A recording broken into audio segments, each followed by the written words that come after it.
Welcome, everybody, to the newest episode of Stirring the Pot. We are back for a heater. This is the episode we all look forward to every year. It's NFL mock draft season. It's our first mock draft of the year. We got everybody in the stew. We got me, Gabe, Dom, John, RJ. Guys, how are we feeling about this mock draft? Oh, this will be interesting. This will be a special mock draft because I think with a lot of these prospects and it kind of depends. Like you can defend a lot of these players going in like 15 different spots, especially towards the middle and end of the draft. It's going to be really fun. What I like about this draft is that I constantly have to re-edit it and change my opinions because so much happens in one week. So many players either rise or fall because of it could either be one thing or multiple things. But this is a fun draft. There's a lot of teams that I have a lot of excitement for, and there's really good talent this year. If you want to either try to build an offense, if you want a good line, you want a good D-line, I mean, there's so much talent on the board this year for if you want to try to build a team this year.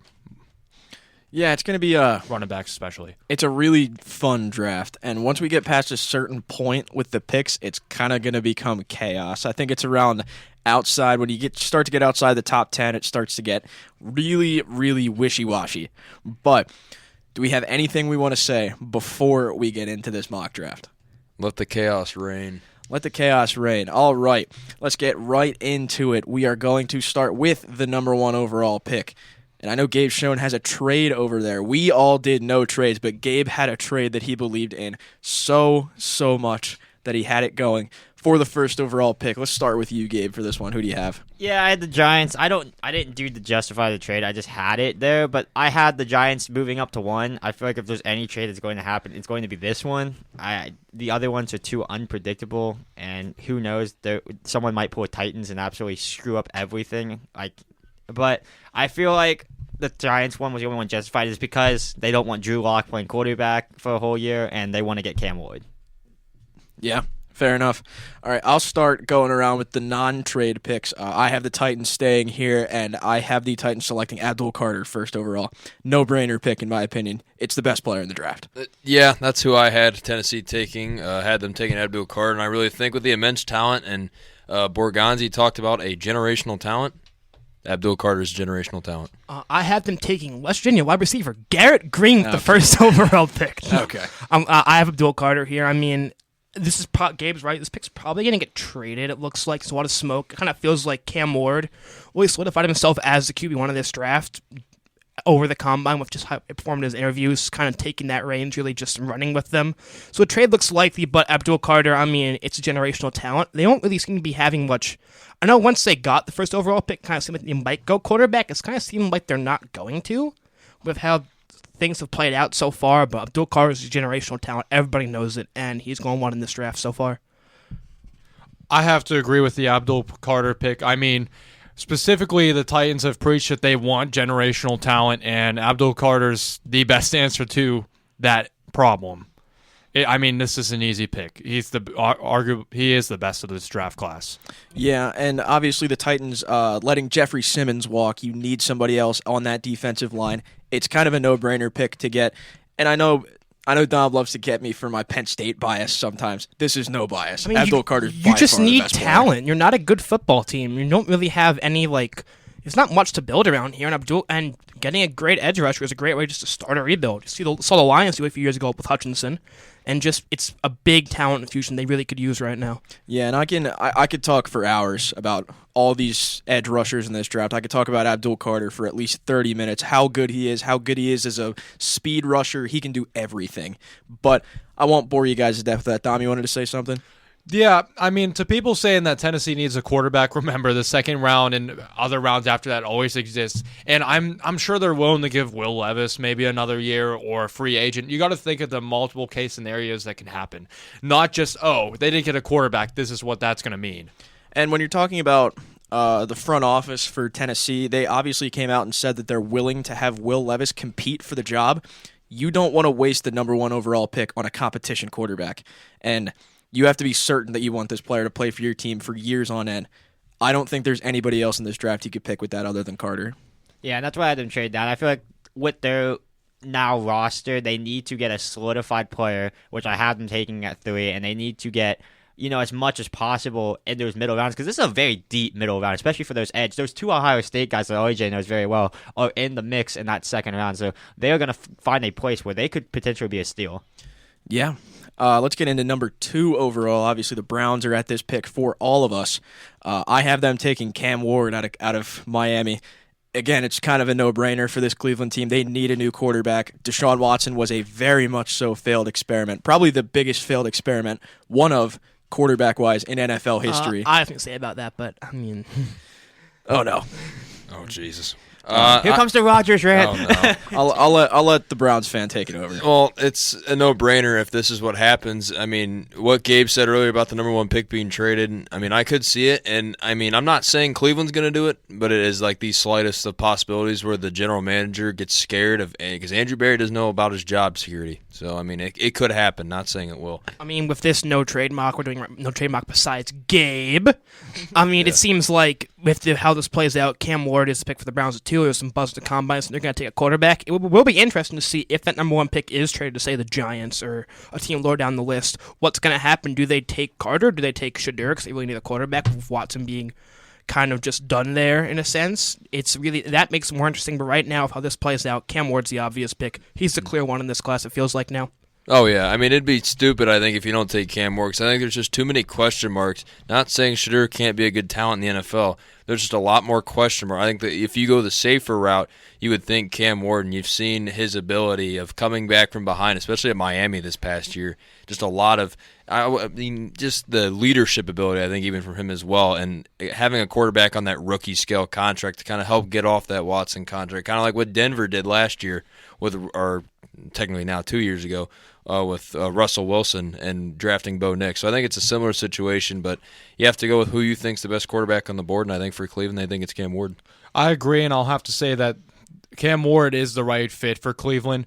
He's got the mentality. He's been known for his poise, his in the pocket specifically, that how he has that control, how he doesn't have that much worry. And I feel like he's just the best fit for Cleveland. I can see this being a really good pick for the Browns. Yeah, and I think I'm the only one, of course, because of it. I had the Browns going with Abdul Carter to replace the Myles Garrett hole, but the Browns are in a place where I think they're in a position where they want to actually rebuild. They have the assets, it feels like, to actually make a good rebuild. Denzel Ward, if he does get traded, will be traded for a hefty price as well. So I feel like with the Browns and the way they are, there's a lot of quarterback talent next year, and I feel like they're going to be in a good position to get maybe a steal of a draft next year for quarterback. Yeah, this is going to be interesting to see, obviously, if Gabe's trade scenario does go through, how the Browns react to that. And obviously, I think the one pick that you would look at would be Abdul Carter in that situation. But it clears the path to trade Myles Garrett. It does clear the path. Carter. And honestly, if he doesn't sit out for a year, pairing those two might be one of the most deadly defensive end duos. I don't think he's staying there. He already said he's not. He's not? Yeah. Okay. Well, you can say he's not, but if Cleveland trades him at this current moment, it's $36 million against the cap. They legally cannot do it with their cap. I mean, we'll see what happens. You can one out all you want, but it's not going to happen just due to the cap constraint. Keeping him hostage. Yeah, as much as Cleveland, he's the Andre Jordan of the NFL. Yeah, I mean, as much as I want to trade him, he doesn't want to be here and get rid of him. We kind of can't due to that money. I mean, it'd be a lot easier to. Someone's gonna want Myles Garrett. He's an amazing player. He's at a very valuable position, and that makes. And if you do get Abdul Carter, because the trade does happen, I mean, it makes trading him a lot more stomachable. I feel like one of the best overall defensive players in the league by a mile, without a shadow of a doubt. But we get into pick number 3. We have the Giants. Gabe has the Titans. For the Giants, this is an interesting pick. You could go one of two ways here, in my opinion. You could go quarterback, or you could go best player on the board. I went best player on the board. I went Travis Hunter. You're insane. It fills 2 positional needs for them. You're insane. I mean, I think that's a fair take. I mean, obviously, because of Travis Hunter, or obviously the quarterback, I have the Giants taking Shadeur Sanders. I'm looking at it like this. I'm looking at the job securities of both Joe Shane, or Schoen, however you say it, and then Brian Dable.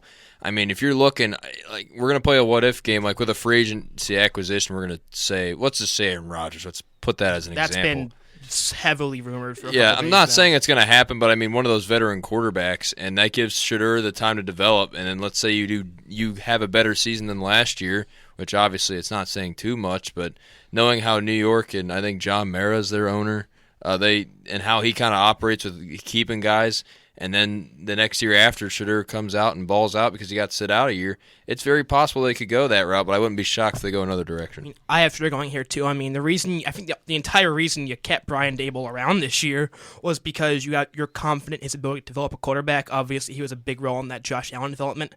I went down a few years ago, taking him from a very raw kind of gunslinger to one of the best quarterbacks in the league. And I like Shadeur because he just feels like a fit for New York. This guy's, I mean, I watched the Jets take Zach Wilson. He just kind of struggled under the lights, really. Didn't know how to handle the media. Shadeur's had a camera on him from basically like his his middle school years, really. And so the lights will not be too bright for him. Does anyone have the Texans drafting a wide receiver? No. Why? They just got Christian Kirk. Oh, good pickup. Oh. And one more thing I'm sure before I close it out. It appears they're planning to bring a veteran in, no matter who it is, really. It could be Rodgers, could be like a Kirk Cousins type. But Shadeur's not gonna have to start right away. He can rest and he can ready up until he's ready to start, and it's a perfect fit in my opinion. Everybody thought that I was crazy when I said it's interesting and good that they kept Dable around because of what he did with Josh Allen. Now everybody's agreeing with me when there's a quarterback available. I'm not saying I didn't want to keep him around, but I mean the reason you keep him around is to develop a quarterback. That's exactly the what you only just reason said. you can keep him around. I have the Titans at 3, and I think this guy's the perfect fit them. It's Travis Hunter. They traded down and got the guy that, not named Abdul Carter that could really help their team. He gives Will Levis, or whoever the heck it's going to be, a solidified wide receiver 1, honestly, with the roster they have, and a cornerback 1, and you get to see if he could actually get that two-way ability with a team that is rebuilding and needs help in both of those directions. And at least in my opinion, I have the Giants here taking Travis Hunter. Obviously, it's a gamble with Travis Hunter. Yeah. It's a big gamble, but if this gamble pays off, you look like one of the smartest GMs in history because he has potential to be one of the craziest players in NFL history. And I said that he's a generational talent by every stretch of the imagination if he retains a two-way. But now the Titans, if they trade down to 3, they have more draft What do you capital. do at quarterback if you're the Giants? What do you do at quarterback? Second round. The Giants, for me, the Giants are the first overall pick in mine. For Connor. That For is. me.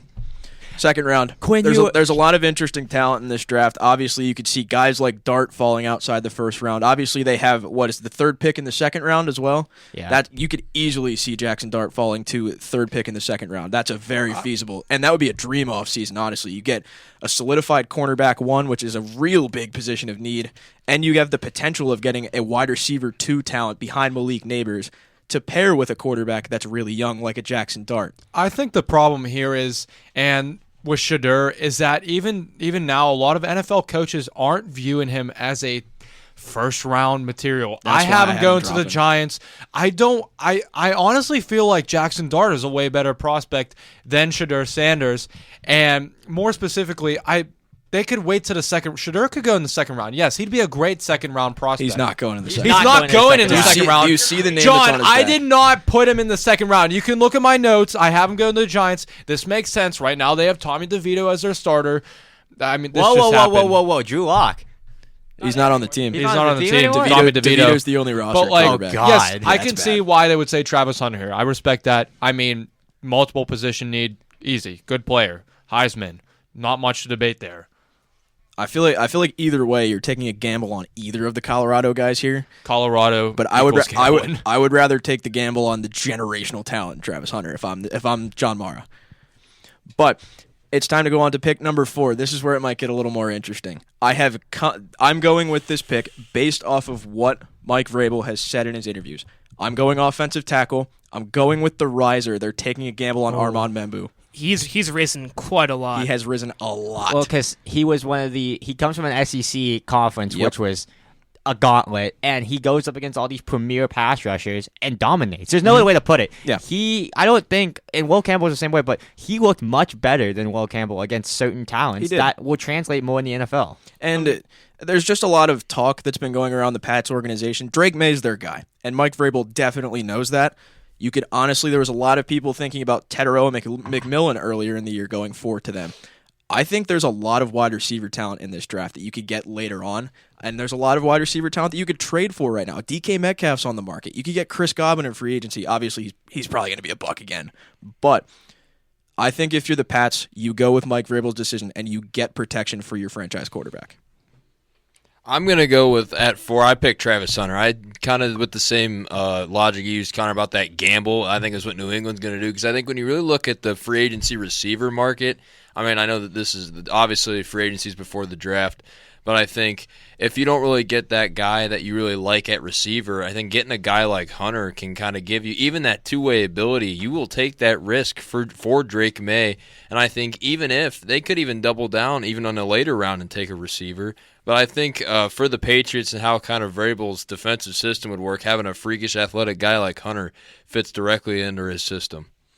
I had them taking Will Campbell here. I mean, Hunter is the sexy pick, but I think they should not be tempted by that. Obviously, you have a young quarterback. The most important thing you have to do is keep him upright. Will Campbell's just an amazing tackle, even with the arms issue. But I think Mike Vrabel does understand how important a good tackle is. They're getting a franchise one right here, especially with seeing how Joe Alt did last year.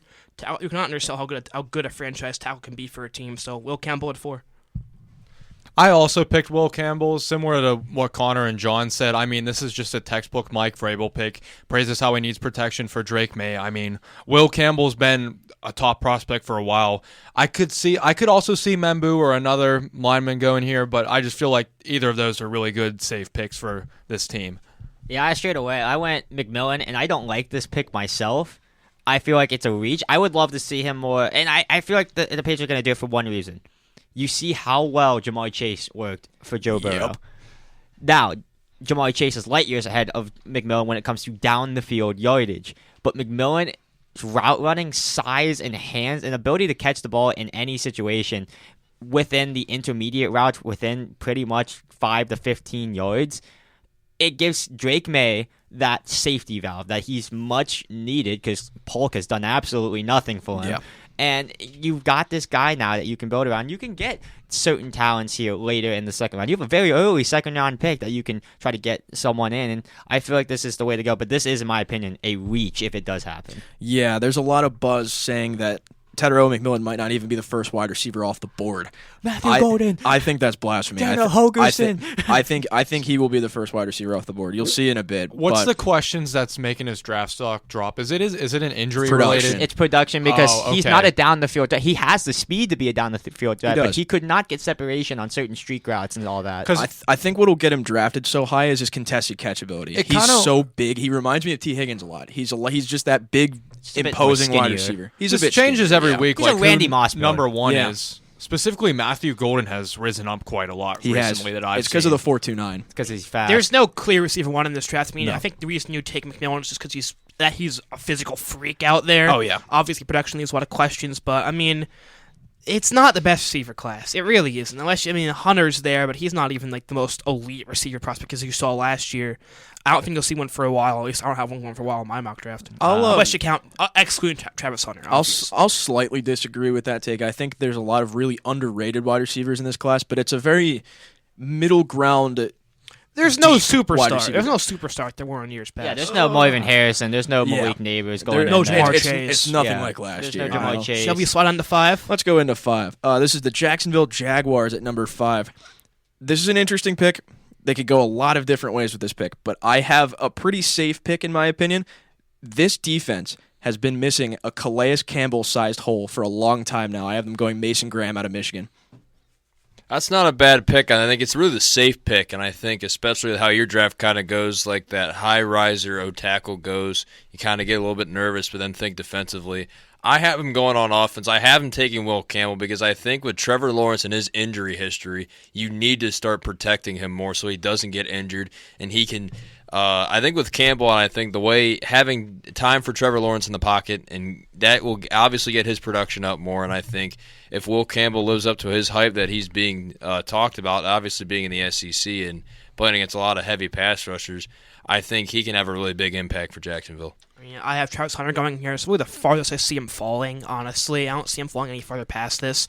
He's just an amazing player. Everybody knows it, and, I mean, you'll find room for him. I think him next to Brian Thomas Jr. is a fun receiver room, and he can help out in the defense, too. But, I mean, it's just, he's amazing. Everybody knows it. I also picked Mason Graham like Connor said, safest pick. This Jacksonville defense needs a little bit of help. This is a really confusing team to me. They have quite a few needs, and there's so many question marks with free agency to me. It just gets very confusing. And this Jacksonville team, they're supposed to be good. They were supposed to be good last year. They weren't that good. I don't know why. It's kind of like It's kind of like the theme is like Travis Etienne. The talent's there, but sometimes it shows up, sometimes it doesn't. But very safe pick for this Jacksonville Jaguars team. Mason Graham's great player, defensive juggernaut that they need. Yeah, I went with what OJ was doing. I went Will Campbell because you've got to protect Lawrence. I mean, he's got those concussions. That number is not going down.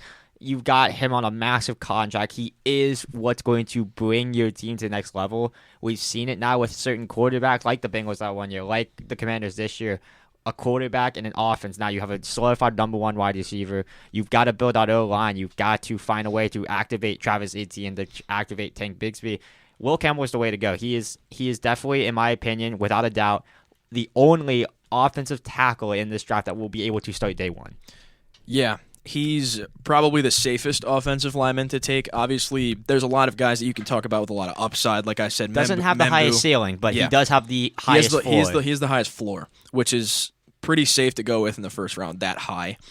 Jacksonville's made a lot of interesting picks over the last few years, so I feel like you definitely go with a safe pick here. Campbell or Graham would definitely be it. That gamble pick with Travis Hunter is going to be interesting. He's just a great player, and you'll find room for him to work, especially with a creative mind like Liam Cohen out there. Yeah, and Travis Hunter is Mr. Roll the Dice this year because you're rolling the dice taking him anywhere. Obviously, he's going to be a tough player to figure out how you're going to use. Because do you have him play every down like you did in college? I don't think he'll survive that in the NFL. How do you want to balance out the ratio of snaps at receiver cornerback? It's going to require a smart coaching staff to get the most of it. As much as I hate to say it, I think a coaching staff that could do it. As a Jets fan pains me to say this, I think the Patriots could probably pull it off pretty well. But he's going to have the most trust in. But he's a very interesting prospect. A once in a generation. I mean, you're never going to see a guy like this again, probably in a while. Yeah, you haven't seen somebody play the sheer volume on both sides of the ball that he has. He is one in a million. He's the only of his kind. But number 6, we slide into the Raiders. There's a few different ways you could go with this pick. That's a very common theme in this draft. There's a lot of different ways. I think this one's kind of obvious the way I went with my first round. This one I haven't taken quarterback. They're going Shadeur.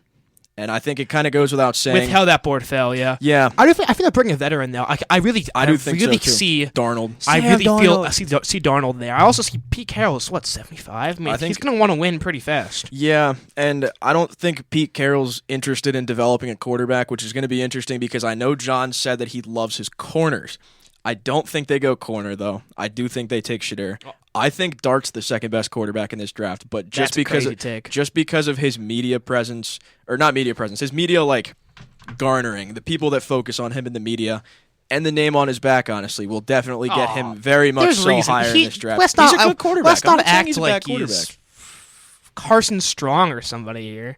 No, it's between him and Dart for the second best quarterback in this class. But I think Dart just hasn't beat. He had a very nice combine. I think Dart did a lot of good things at Ole Miss. But Shadeur's the pick here. I think that's pretty obvious. Yeah, I think you would see Dart going high second round, one of those first 4 or 5 picks. Or honestly, you could see a team doing a Ravens with Lamar Jackson trading. That's what I think is going to happen to him. Trading back up into the first round to grab him, especially if the Giants do go Hunter and trade back up into that first round and get that 5th year, which is just huge to have if this guy's going to be your franchise quarterback. I think it'd be a great draft if they did that. But going for the Las Vegas Raiders, I'm going under the assumption that Vegas will get Sam Darnold, and for Sam Darnold, you need another weapon alongside Jacoby Myers. So I'm going Tyrell McMillan here. I think just his contested catchability and kind of, I think the offense that the Raiders are going to try and run under Pete Carroll. I think you've seen Carroll even coach a guy like even DK Metcalf, and I think you kind of saw how his production was. So I think he's going to bring that similar sort of mentality and like that hard-mouth football. And when you have a receiver who can catch as contestedly as I said earlier, but obviously bring that energy for you, I think it can help kind of bring that winning culture. And obviously they re-signed Max Crosby, and I think they're trying to get that culture back to just keep winning, baby. I mean, Connor kind of hinted at my pick. I said the Raiders hired Pete Carroll. Pete Carroll builds his team through that secondary. That's what he builds them through. I'm taking Will Johnson here. He can be the anchor of that back end of that defense. I think they're going to add a veteran quarterback. And also, even if they don't, Pete Carroll won a Super Bowl with a second-round quarterback. He's had success there in the department before. So they could go snag a Jackson Dart or a Milrow or a Quinn Ewers in the second or third round and trust them with that, Brian the backup. But, I mean, Pete Carroll loves his secondary players. They were the theme throughout Seattle. They're getting a great one here in Will Johnson. For the Raiders, and I picked this because the Raiders have a lot of needs. I said that the Raiders are going to pick Travis Hunter. And I know my other picks are justified. I just had them fall in here. I think it's reasonable. They need a wide receiver. They need a cornerback. Why not pick Hunter? And everyone's been saying they're going to need a veteran quarterback. I honestly believe my belief is Russell Wilson's going to reunite with Pete Carroll. I don't know. Depends what Pittsburgh's going to do. Makes sense. But I just like this pick. I really like it. I mean, the Raiders need a lot of help everywhere. I can't even name one of their starters right now other than Max Crosby, who just said the market. That's it. Yeah. Really. Fair enough. I just love this pick for them. I mean, it just addresses two issues. Kills two birds with one stone. Good job, Raiders. I mean, we were just talking about coaching staffs that can maximize Hunter. Pete Carroll definitely could do that. Pete Carroll's one of the guys, probably on the short list of guys who could probably get the most value out of him. Yeah, I went Shadeur like Connor did. I mean, you can't let a guy fall, and we've seen quarterbacks with his type of projection, let's say in the draft. Teams want these guys. They trade up to get these guys. Josh Rosen is one of those ones where they literally traded up to get a guy of his talent. Fields is also another one of those. So you look at quarterbacks like that, and they don't drop far. So I would say 6 is probably where he's going.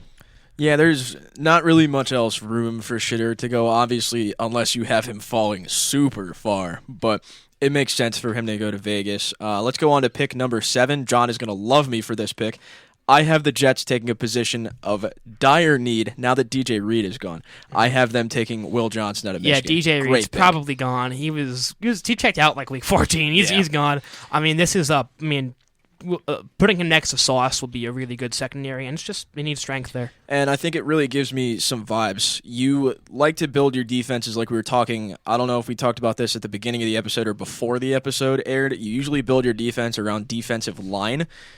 Look at Jacksonville in 2018. Sauce and Will Johnson gives me such big Ramsey Bouye vibes. Oh yeah, and you're getting some D-line strength back. Will McDonald took a huge leap last year at edge. He had like 11 sacks, I'm pretty sure. Yeah. And you're getting a big part of our 2023 defense, Jermaine Johnson back from a torn Achilles.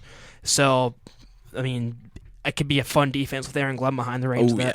Oh yeah. I think speaking of Aaron Glenn, I was about to bring that up, and I think for the Jets organization, I think looking at this pick, you need safety and you need someone who's going to perform. I have them taking Mason Graham. I really think it's the safest pick on the board, at least especially with defensive pressure.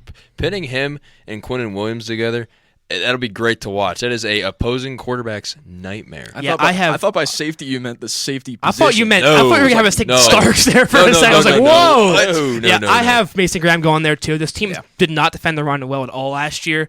Especially that Cardinals game they just ran all over us.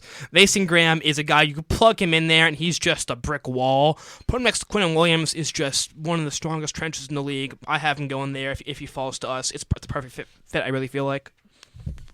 I also agreed with Connor on the pick. I have Will Johnson going here, and I love that. I love the thought of having him paired with Sauce. This Jets team, obviously, clearly, as always, has a lot of needs, and I feel like this is one way to address it. Aaron Glenn would love this pick. Will Johnson. I want Shamar Stewart. Okay. I like it. I like it. I'm not really sure we need to edge that badly, He is one of the most underrated players in this draft. He is qualified as an edge, but his top ability is run stopping. He is 6'5", 267, and ran what was it, like a 4.5 or something. I think it was a 4.5 something. Ridiculous combine at that size, and he's a run stopper. And we're not just talking outside run. There are plays where quarterbacks are trying to read options, and he just tackles both the quarterback and the running back at the same time, coming off the edge. Like, that is ridiculous athleticism. Now, he's not the greatest pass rusher, but he still is able to cause quarterback hurries and disruptions and get them out of the pocket. So I feel like this is a disruptor that the Jets need that has the ability to not only stop the run, but really just disrupt quarterbacks and make tackles, because, God, they needed that. Yeah, you can never have enough D-line talent, especially seeing how the Eagles dominated last year. Shamar Stewart's a great player. I mean, anybody on defense really could. Aaron Glenn's a great defensive mind out there. He's going to make the most of what we have, and you're going to have another chance to pick another talented player really right there. Yeah, I think it's pretty obvious that the Jets are going to go defense in this draft. Getting a defensive-minded head coach, getting obviously another defensive-minded head coach, but giving him some tools to work with, seeing what he's worth in his first year. Going into pick number 8, though, we have the Carolina Panthers slotted here. I watched a lot of SEC football this year, and I was really high on this guy. I don't know how high a lot of other people are on him, though. I have Mykel Williams going here at 8. Brian Burns' size hole in that defensive line, I think he fills it. Ooh, interesting. I went with one of his teammates, Jalen Walker. Ooh. I think really when you look at it, especially for the Carolina Panthers, you need a guy who is quick and can get the power and just crush offensive linemen. I think Walker checks both those boxes off. I think a team like Carolina, you're trying to get that. Obviously for Bryce Young, you're going to see him develop. But to get him more opportunities, you need to have a good defense to force punts. And I think Jalen Walker's a great guy for him. RJ, I'm so glad I'm right with you. I got Jalen Walker going there, too. This team badly needs. This is before I said they got a Brian Burns-sized hole on that D-line. Walker's a pretty versatile player. He can play both edge and off-ball linebacker. But this team was 31st in pass rush win rate last year, which is just abysmal in today's NFL. Honestly, I can see Walker or whatever edge you feel best about here. I like Jalen Walker's versatility. Just they need pressure somehow. I want cornerback here, and I picked Texas cornerback Jahdae Barron. Jahdae Barron, Wow. yes. He's very good. I want him to be paired with J.C. Horn. Thorpe Award winner. He's very good, but that is a bit of a reach. But Yeah. J.C. Horn is gone. He's gone? I would say he's going to be gone. No. I did this out of parent, but this defense does need a lot of help, whether that be D-line, cornerback, edge. Are they still paying Jadeveon Clowney? Are they still paying him? No. Is he still on their team? I think he was there in 1 year deal, I'm pretty sure. might have been a 1 year deal. I just remember him being there in the Week 18 game against the Falcons. I just like pairing up any kind of edge rusher with Derek Brown. I think it's going to be just maulers on that defensive line. I don't know. I just like secondary help, so. I also went second there. I went Will Johnson. You can't let him slip anymore. And if they do, in fact, like it's trending, lose J.C. Horn, not because J.C.'s a bad player or wants to outrageous contracts, because he's always hurt, you're going to want Will Johnson to pretty much, honestly, replace him probably better than what J.C. Horn was already. I'm not going to be the person to say J.C. Horn's bad, but the way Will Johnson looks, he probably could be better, like easily. Yeah. So I feel like they can't just pass up on that. Yeah. There's a lot of different ways you could go with that Panthers pick. Like Dov said, they need a lot of help on defense mostly. But going into pick number 9, we have a division rival of the Panthers. We have the New Orleans Saints. This is a bit of an interesting pick personally for me. This team really misses their 6'3", physically imposing wide receiver. They miss a Michael Thomas type of guy. Teteroa McMillan fills that hole for them, and I think they are in dire need of that physically imposing wide receiver. Yeah, and I think even with Chris Olave's injury history, I think you can also put that into account. I didn't really think about that for the Saints. I think that it would be a good pick. But I'm going to go with Walker's teammate and a guy you picked last pick, and Mykel Williams. I really think for the Saints, especially being in the cap purgatory and not having much to spend, I think edge rush help, you could never have enough of it. And I think with Mykel Williams, especially against the run, I'm a big fan of how he is against the run. I really think for the New Orleans Saints, he can help kind of give you young talent that you don't have to pay so much, but can still give you top-tier production. Me and RJ must be in lockstep right now. I have Mykel Williams going there, too. I mean, it's just kind of a boring, bad team. They need talent somewhere, and I mean, Georgia edge rushers are some of the most, it's like a Kentucky guard in basketball. You can count on them basically anytime you draft one. I do like the run defense you mentioned, RJ. That was a big weak point for them, and they need edge depth. Cameron Jordan's getting old. Chase Young's a free agent.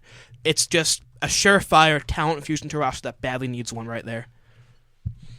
Now, for this pick, this may be a bit of a reach, but I feel like this offense needs a lot of help, assuming that Derek Carr is coming back next year. So I had the Saints taking Tyler Warren here.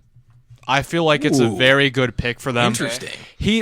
Unfortunately, I've watched Penn State film, college football playoffs, and this guy gets this guy got the bulk of the pass defense. The pass offense. My bad. But still, I mean, he's got so much versatility. They can use him in so many schemes. I just like this pick. This will help Carr out a lot, and with picking up the Shanes, getting something simple done here. I mean, Chris Olave is now questionable. You have him out, and this is just a safe pick for them. I very much like this pick for them. It's safe. One thing I will say about Tyler Warren is he gives me major George Kittle vibes. He's that do-it-all kind of tight end, and I really like that pick. I didn't think about that before, because who's their tight end? Juwan Johnson right now? Taysom Hill's out. Taysom Hill's out of contract. I think. Yeah. It's Juwan Johnson. He's okay. But I feel like if you upgrade that position, I like where you were going with that. You can get Derek Carr, that dump-off guy. I mean, even worst-case scenario, you can put him at that receiver position. Yeah.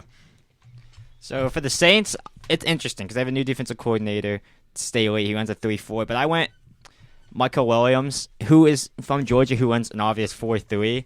But it's just a potential standpoint for him. He could be an absolute menace off the edge for them if they wanted to. So I feel like he's definitely not going to be a day one starter, but just off a development standpoint, they can really have fun with him. Oh, now we get into the interesting picks. I feel like once you get outside number 9 is where it gets a little wishy-washy. I am obviously going off of the pick that the Bears just got 2 offensive linemen.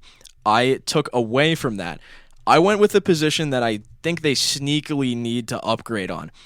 I like what Gabe said about him being a run stopper. I have Shamar Stewart going to the Bears here. I think that's a great pick for them. They need that last defensive guy. Obviously, I would have went tackle if they didn't pick up those 2 offensive linemen. Yeah, I mean, that's a smart pick. I think you're looking at that combine and you're taking a big risk. I think whoever takes him, at least higher in the first round, is taking a bigger risk than if he went in towards the middle of the round. But I think for Chicago, I mean, there's a lot of people who's saying, oh, Ben Johnson could go running back again. I don't think they're going to do that. And your one goal for Chicago, I think, is you need to protect Caleb Williams. However, and through my board so far, there's one guy that slid to 10, and I thought I was bold for putting him at 10. But I have Chicago taking Armand Membu. I think it does not matter that you traded for, because I believe wasn't one of them. You got two was guards. Two guards. Yeah, I was about to say they're guards. I think Jackson and Joe Tooney. And I think even bringing in that competition for left tackle for Chicago, I think and especially being a blindside, I think would be huge for Chicago if they get that pick right, and you go from a historically bad O-line to a above average O-line. I think the development for Caleb Williams is just, you can't pass it up. Me and RJ are just we had the exact same train of thought. I have Membu going here. 10 for 10. I just want to talk about how good this combine was. The best 40 time of all the tackles, 31 bench press reps, the most. And I have some trade pick Twitter stats for everybody here. Only 4 offensive linemen since 2003 have got drafted that have weighed over 315 pounds, have a 30-plus inch vertical, and a sub-540. Trent Williams, Tristan Wirfs, Ahmad Membu, and Will Campbell. That's a good tier company to be in. That's pretty good company to be in. And Ben Johnson's already committed to building up this offensive line. He got Tooney. He got Jonah Jackson. He's going to get a blindside protector right here. And then you put that with Darnell Wright right there. That's a pretty strong offensive line to keep Caleb afoot. Yeah, that's why I had him going forward to the Pats. I think Mike Vrabel falls in love with those kind of players, and I just think they can't pass him up. John, I thought you were going to be with me on this one, but just from the trades of getting Joe Tooney and Jonah Jackson and Ben Johnson's history with running backs, I'm going to have to give the Chicago Bears Ashton Jeanty here for this pick.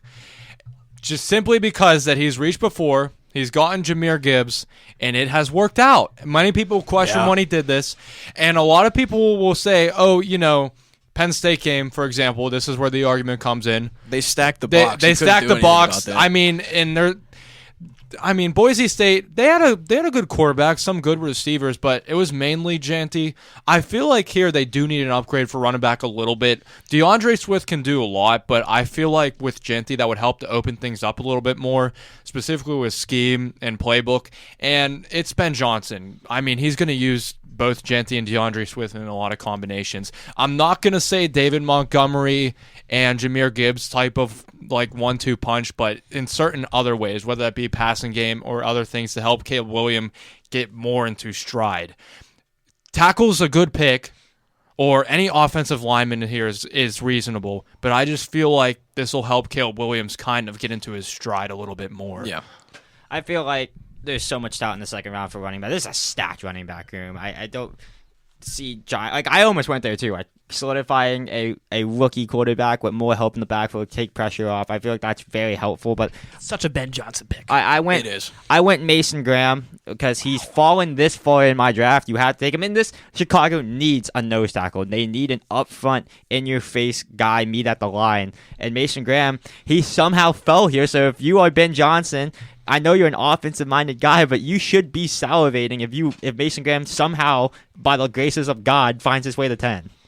And I'm realizing I have a lot of people falling in this draft. I think this is the year of the fall. There's a lot of people that are rising. There's really not a lot of them, though. I feel like there's a lot of people who are tanking their stock, especially after the combine. This is one of them that I have going at 11 to the Niners.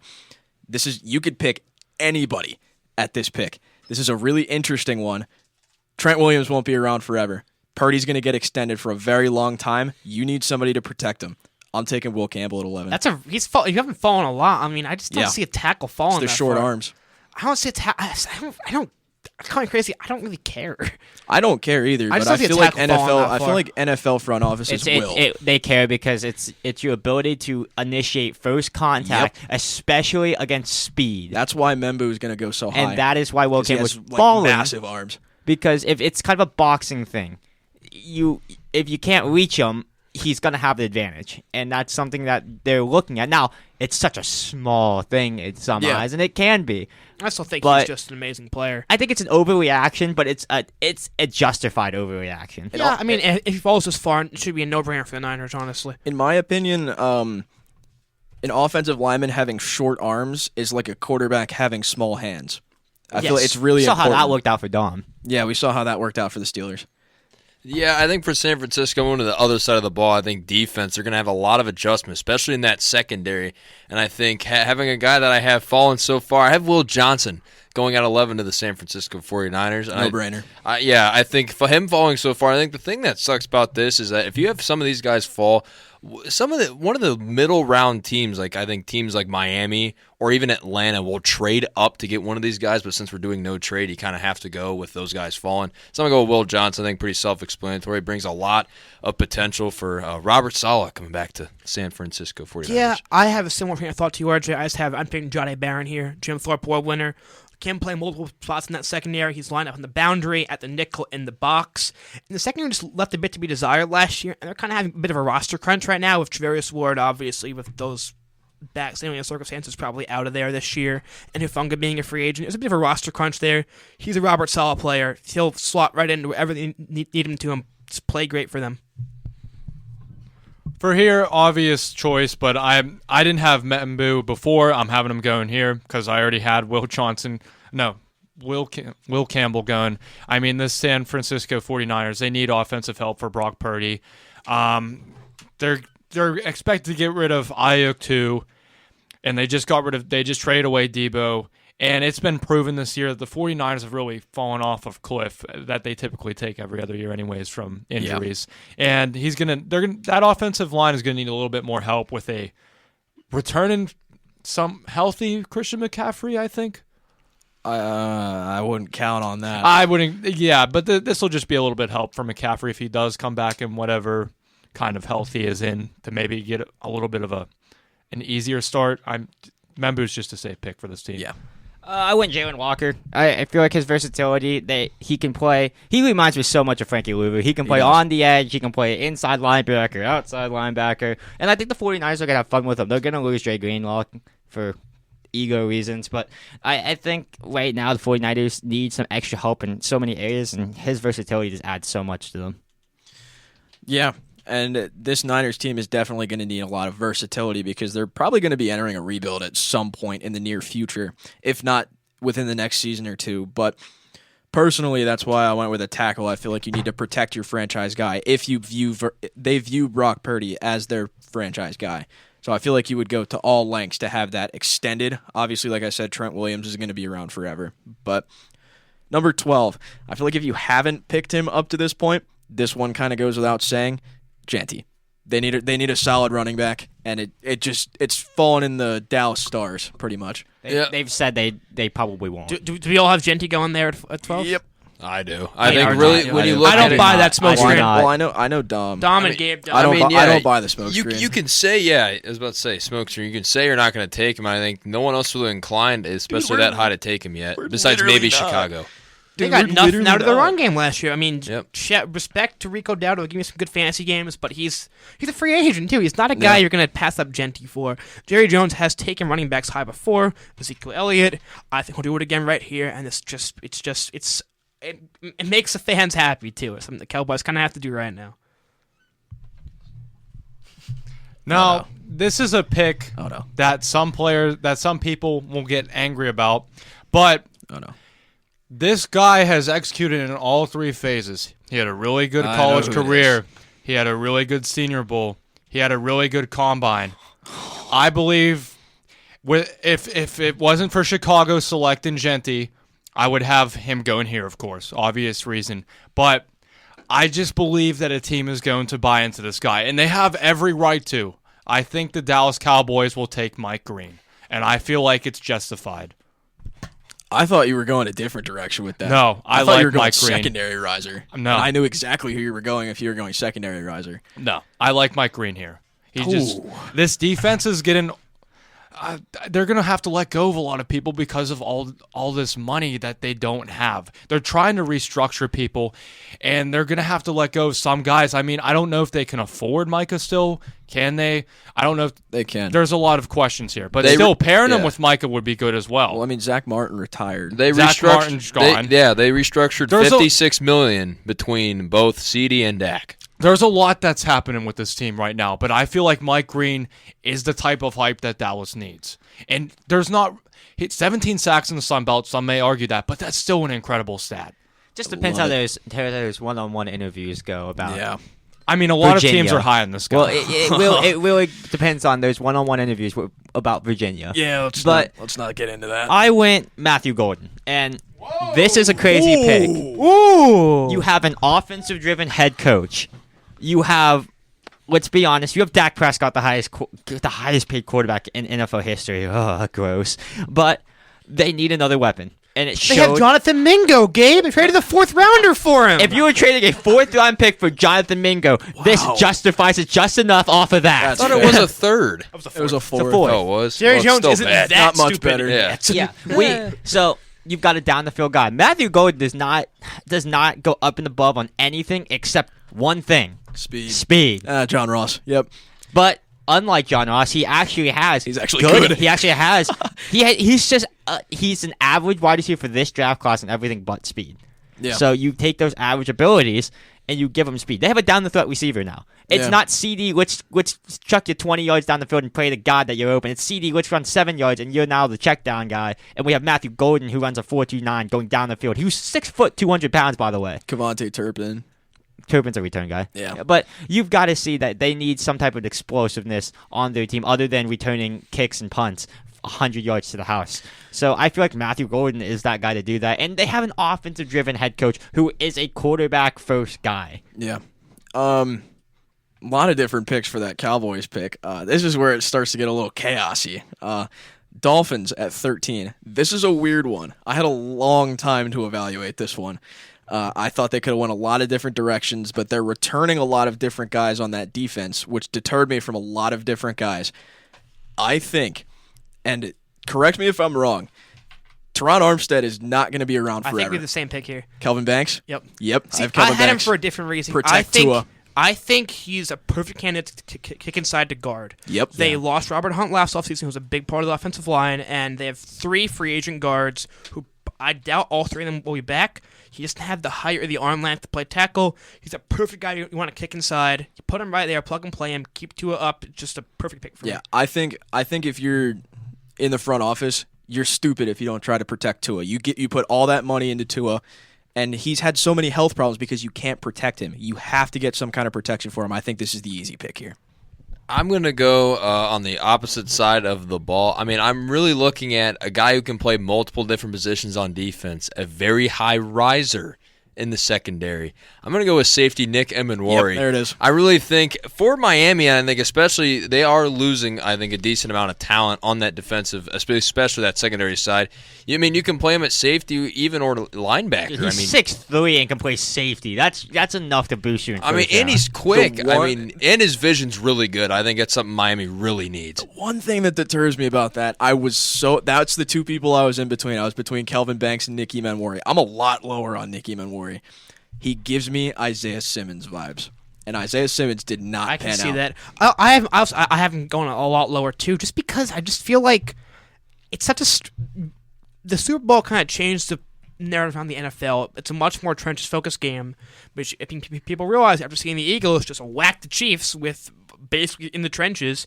I don't see the value of a safety going that high. I know who Dom has for his next pick. It's because Miami's that first team I can kind of see taking that big leap and risk. Well, I have a safety going here, but not necessarily as a safety. Starks? Yeah, it is Stark. Though he does, yes, he has been falling recently. A few weeks ago, everyone in this room would have agreed that he was a top 10, but it was character concerns that really is starting to plunge this guy down. But Miami needs help on that defense all around. I mean, their offense is great. Nobody can argue with that. Or they need offensive line help as well. Yep. But they do. But you need to bring guys back. Like you need another Xavier Howard. You need another Minka Fitzpatrick on this team. You need another guy that's just dominant on the defensive side of the ball that can get you some turnovers. I mean, this defense has just been getting kicked around, kind of like Cincinnati's defense. They're kind of similar. They kind of just get beat up every game to the point of where Tua and that offense recover for it with their offensive firepower. The only reason I was deterred from taking a safety here was because I thought they already had pretty good safety play. I don't know It's Javon Javon Holland's Holland. contract status. Yeah, that's the one. I think he's a free agent. I think he is too. I didn't know. Which is, I mean, you could go safety here. I just don't see the value. I feel like they'd re-sign him though. He's a big part. He's a definitely big see him piece of that re-sign. I mean, defense. we'll have more clarity after free agency, as we definitely will for most of these picks. Gabe, who do you get? I've got offensive tackle. I got an Oyman member here. Yeah. This is a no freaking brainer. I don't know if he'll start day one, but honestly, in my opinion, he might have the highest ceiling for any player. I could definitely in this agree. draft. I mean, He gives me a major Tristan Wirfs athletic vibes. freak with the only major, I wouldn't say major, like a little red flag is his technique needs tweaking. It's not like he has none, it needs tweaks. You can teach that. You need, you grab a wrench, turn some screws, and there you go. You got a complete guy that you can protect your already pretty brain damaged quarterback. I mean, you got Talk about a no-brainer. You've got that. Javon Holland is a free agent, by the way. He is a free agent. I still feel like they find some way to re-sign him. Like he's pretty much one of the most crucial parts of that defense. But you could go a lot of ways with that Dolphins pick. There's a couple different positions you can this pick we focus got on. going here. This one's This is a interesting. fun one. I think this is a no-brainer. I think feel it's a like we might no-brainer have too. all. We might have the same player. We might all have the same. Is it Penn State? Yep. Tyler Number Warren. 14, we have Tyler Warren. Get that dump-off option for Anthony Richardson or whoever is going to be playing quarterback. As I said before, it's lots similar to the Saints. They just need talent. Tyler Warren, I mean, he feels like a Colts player. They need talent somewhere. They've got two downhill threats and Pittman and Pierce. Now you've just got your inside guy. And they've got Adonai Mitchell coming back too. And they have Jonathan Taylor. He's an excellent blocker for Jonathan Taylor. Exactly. I was just going to say that. He's a great pass blocker. He's a great run blocker. He's played George center. Kittle. He's played center for you guys. He's George Kittle. He's like a more versatile George Kittle. He's a great fit for this team. They need to get more dynamic on offense. He's perfect for that. I'm going to hand it over to the two guys who don't meet the mold. Here's the thing. I mean, I really like that pick. I mean, I didn't really think about it from that perspective, but I think when you're looking at Indianapolis and what they do best, running the football, and what do they need to help? They need a guard, interior offensive line. I'm going Tyler Booker here. I really think for Indianapolis, you're going to take that risk because considering that Anthony Richardson will be in a quarterback competition. He's been a faller, I feel like, though. Yeah. He's been a faller. Yeah, he has been a faller, and I think this is one of those little riskier picks, kind of like Miami's, but it also kind of makes sense considering that Anthony Richardson, if he does not develop, he's going to need a lot more help, especially being protected, and I think Tyler Booker kind of helps them and gives them kind of like a Band-Aid in the help of Anthony Richardson's development. Dom, I want to hear who you got. Okay, I like your guys' Tyler Warren pick, and if I could reassess this, I would put Loveland here because he's also another great tight end. But I have Donovan Azaruka going here. Boston College, baby. Boston College edge. What? Boston College, stand up. I read his NFL bio, and he says he's quick. He's got a good demeanor, something that this team needs. They need somebody who has a good demeanor, a determination. I mean, Kwity Paye is good, but I want him to be paired with somebody good. I could imagine this defense needs help. This offense needs help. There's a lot of needs that this team needs. Can you name? Name what prospect Mel Kiper has him at right now? This in the 40s, this is this year's Jordan Morgan right here. Mid-30s. This is this year's Jordan Morgan right here. He is outside of the first round. Trust the Brusco. Or it's not. Or it's like at 32. Well, it's not like drastically out of the 30s. first round. Yeah. We'll give him that. Ezra Raquel was good. I have his cut card, by the way. He's pretty good. But I like him here. That's why I put him here. he's pretty good. I really don't think bold. he's lottery worthy though. Really bold. Something to make see. this Colts team better. We'll see. I like the demeanor factor of this, and this team has been a media circus recently. Yeah. All right, let's go on to 15. Let's start streamlining some of these picks. 15's a really weird one. The Falcons is one of the really hard ones to evaluate, personally. I think you could, with what I'm doing, it's a great pair that you could foster some kind of new generation through. You could easily go wide receiver here. You could easily go something else. I went with Mike Green.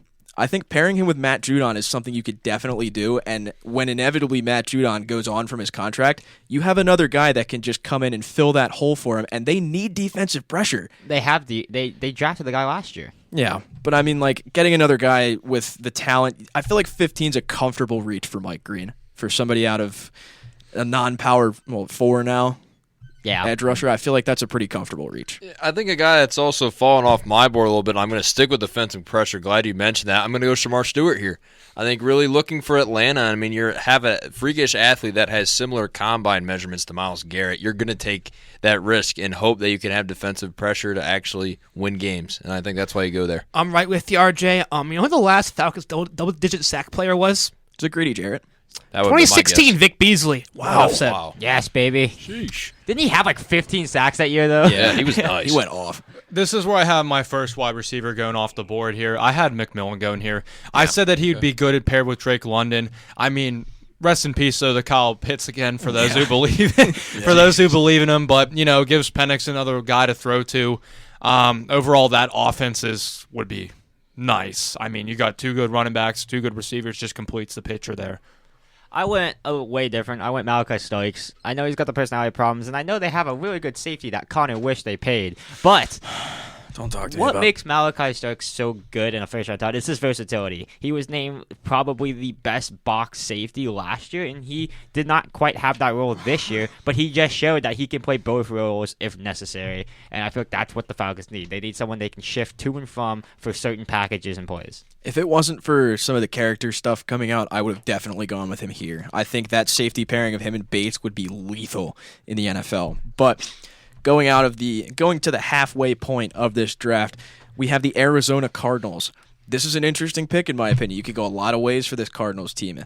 We don't know what direction this Cardinals team is We in. have no clue. This is they need some kind of compass. And I feel like this guy gives you some sort of compass. This might be slightly a bit of a reach. I have them going interior defensive line. I have them going Kenneth Grant out of Michigan.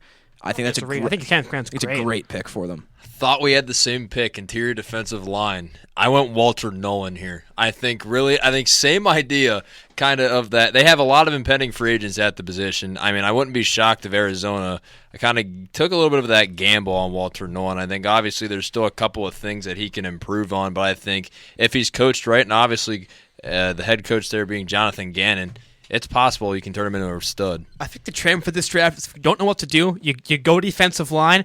I've taken a guy I don't really know what to do with after the combine. I haven't gone James Pierce.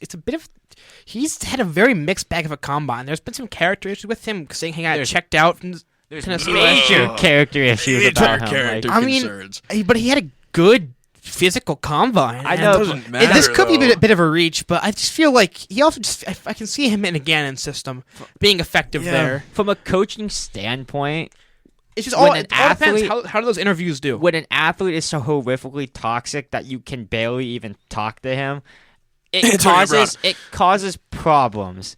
And it does cause problems. you don't need that because you've got to think those problems can cause a lot of people to play bad as well. I mean, the reality is we don't know what was said in those interview rooms. We don't know how each team evaluates him. He's not some. He's a good player. Tennessee was. Don't know what to do with him in this draft. He feels like a Jonathan Gannon player. He's like a guy Gannon can maximize, get the most out of on the edge. You got Darius Robinson last year to play on the edge. You line him up across from him. It's a pretty strong defensive front right there. For the Arizona Cardinals, once again, I picked somebody. This is my first linebacker off the board. I picked Jihad Campbell. I just feel I saw in that he's really good, and he's praised for being able to be put in a 3-4 defense. Yeah. Arizona runs a 3-4. They need people on defense. This is again a very confusing team, and I just feel like this is just an appropriate fit. They need a linebacker. They need some defensive help. Give them something here. For that 3-4. And I went for a guy who was really high end at the beginning of the season, kind of fell off a little bit, but I went Nick Gordon. I feel like he's an available edge right there to give pressure, take some of the load, if you will, off of the offense, which we all know was really good. I almost went wide receiver here. I was looking at a player like Luther Burden maybe to go here, give Kyler Murray another option, but I feel like their defense was so horrifically bad last year compared to the places in offense that they just need to find something. Yeah, and there's some kind of buzz coming out of a lot of different scouts saying that Kyler could be traded. I don't think it's going to happen. He's that guy. I don't think that happens. That's dead part of the offseason buzz. That is dead offseason buzz. But I do think that's a pretty good pick as well. They need something. I don't understand what's wrong with this Cardinals team. I love watching the Cardinals for some reason, but they're so weird. They're like an anomaly. Have you seen their coach? I mean, watching this team, it's like seeing a Ferrari, right? And then it starts to drive, and then the engine falls out, all the screws come out, and the Ferrari just falls apart like Lego bricks. I mean, that's the problem with this team. You never know what the problem is. It looks so good on the outside, but then as soon as they start playing, it's just terrible. Yeah, it's like getting a new Mercedes and the radio doesn't work. It's kind of just like getting into a car. You're like, oh, this is gonna be great. I'm gonna have a great drive, and then it's like, what? There's no music, and then it's just like. Yeah, let's get on to the next pick. This one I have a bit of an explanation for. I think Abdul Carter to the Bengals. No. This is for my Cincinnati Bengals. They're going to be losing a lot of defensive talent this year. Trey Hendrickson is given permission to seek a trade. Obviously, Sam Hubbard was cut and then retired. And obviously, last offseason, we lost DJ Reader. The one way to rebuild a defense and retool a defense is go with the interior. One of my favorite players in this draft class, coming out of Ole Miss. I love Walter Nolan. He's such a project, though. He is a project, but 6'4", 296. He's a great bull rusher. He was the number 1 overall recruit in his class. He obviously went to Texas A&M, then transferred to Ole Miss. Lane Kiffin got the most out of him. And I think that with this system, Walter Nolan can become a star. Obviously, it's going to be a great piece to start that rebuilding process of that defensive line. But I don't really see anybody else that you want in this system other than obviously Mason Graham. He's the best D tackle in the class, but you need something down there. The best Cincinnati Bengals teams have had great D tackles. DJ Reader, Geno Atkins. Obviously, we still have BJ Hill, but he's kind of a question mark right now. You need to start at the interior. See, I think looking at my pick, I went opposite side of the ball, as shocking as this is. But mind you, this was before kind of the news that Trey Hendrickson was going to go out. And he's fallen so far on my board, I kind of can't put him anywhere else. Connor, you're going to love this pick. I got him taking Tyler Warren. I mean, I really think for Cincinnati's sake, I was under the assumption you were probably going to let T go. And if that was to happen, a wide receiver type tight end role that T. Higgins plays, Tyler Warren, I think he does it. I think that'd be just a nasty pick, but I think this will probably change next mock draft. Going from Penn State tight end to Penn State tight end would be cinema. Mike Gesicki to Tyler Warren. I mean, I had to shuffle this pick a lot. I had you guys going receiver, and obviously the T. Higgins news broke, and it's looking like you guys are going to try to pull all the stops to keep him. I mean, I'm not sure if it's going to happen yet, but it's looking a lot more likely than it was when the season ended. So I have you guys getting your Trey Hendrickson replacement. Obviously, the news broke right before we recorded that he was getting permission to seek a trade. I have you guys getting Mike Green here. You're making up for that sack loss. You're going to lose to Hendrickson. Just making back up for it. You need defensive help somewhere. Mike Green's a great player, and he can slot right in the role Hendrickson filled and just take the reins. I just want the safe option here. I said Kenneth Grant. I mean, obviously Cincinnati's defense, they're losing a lot of key players. And Kenneth Grant is known for his physicality. He's known to be the guy that he's just a good fit for Cincinnati. I mean he's ranked to go number 17 too. So it just makes sense. It's in the stars. Yeah, I almost went defensive edge, but the only ones really left have character issues, and I think Cincinnati needs someone who is pretty much rock solid on that defensive end, which I don't feel like these two are right now. That is, I don't want to justify anything, but as it stands right now, this is not the way to go. So I'm replacing your Triple Crown winner with another Tyler Booker. Offensive guard, but I know Tyler's going to get flashbacks because the last time you guys picked interior from Alabama, you guys passed on Frank Ragnow. So, Yep, I forgot about that until just now. Thanks for that. Let's go into pick number 18. This is the Seattle Seahawks. This is the gamble pick. This is weird. I went and redid a little bit of my draft, and I went through number 18. I have them taking the best testing wide receiver in the class. I have them taking Matthew Golden. I think that's a great pick. I'm going more towards kind of future and kind of building on the offensive side. I mean, obviously you could go that receiver pick, especially what's been going on with their receivers. Obviously Lockett and then Metcalf requesting a trade. Well, you know what they want for DK, right? They want a first. They want a first and a third. That's ridiculous. At the minimum. And that team's going to have to pay him like around $30 million. At the minimum, they want it's that. a set price, but I mean, I'm going to go with the offensive line. I'm going Kelvin Banks here. I really think for Seattle, you do not know how long you're getting Geno for. It's maybe 2 years max. And I think if you really want to try and set up that offensive foundation for that potential younger quarterback you eventually bring in, you have to get a tackle that'll get that experience. And I think starting now with Kelvin Banks, I think will be a great idea for Seattle. Yeah, I'm right with RJ with going offensive line here. Obviously, the Heat's going to be on the receiver room because they kind of had that 12-hour punch of releasing Lockett and then DK asking out.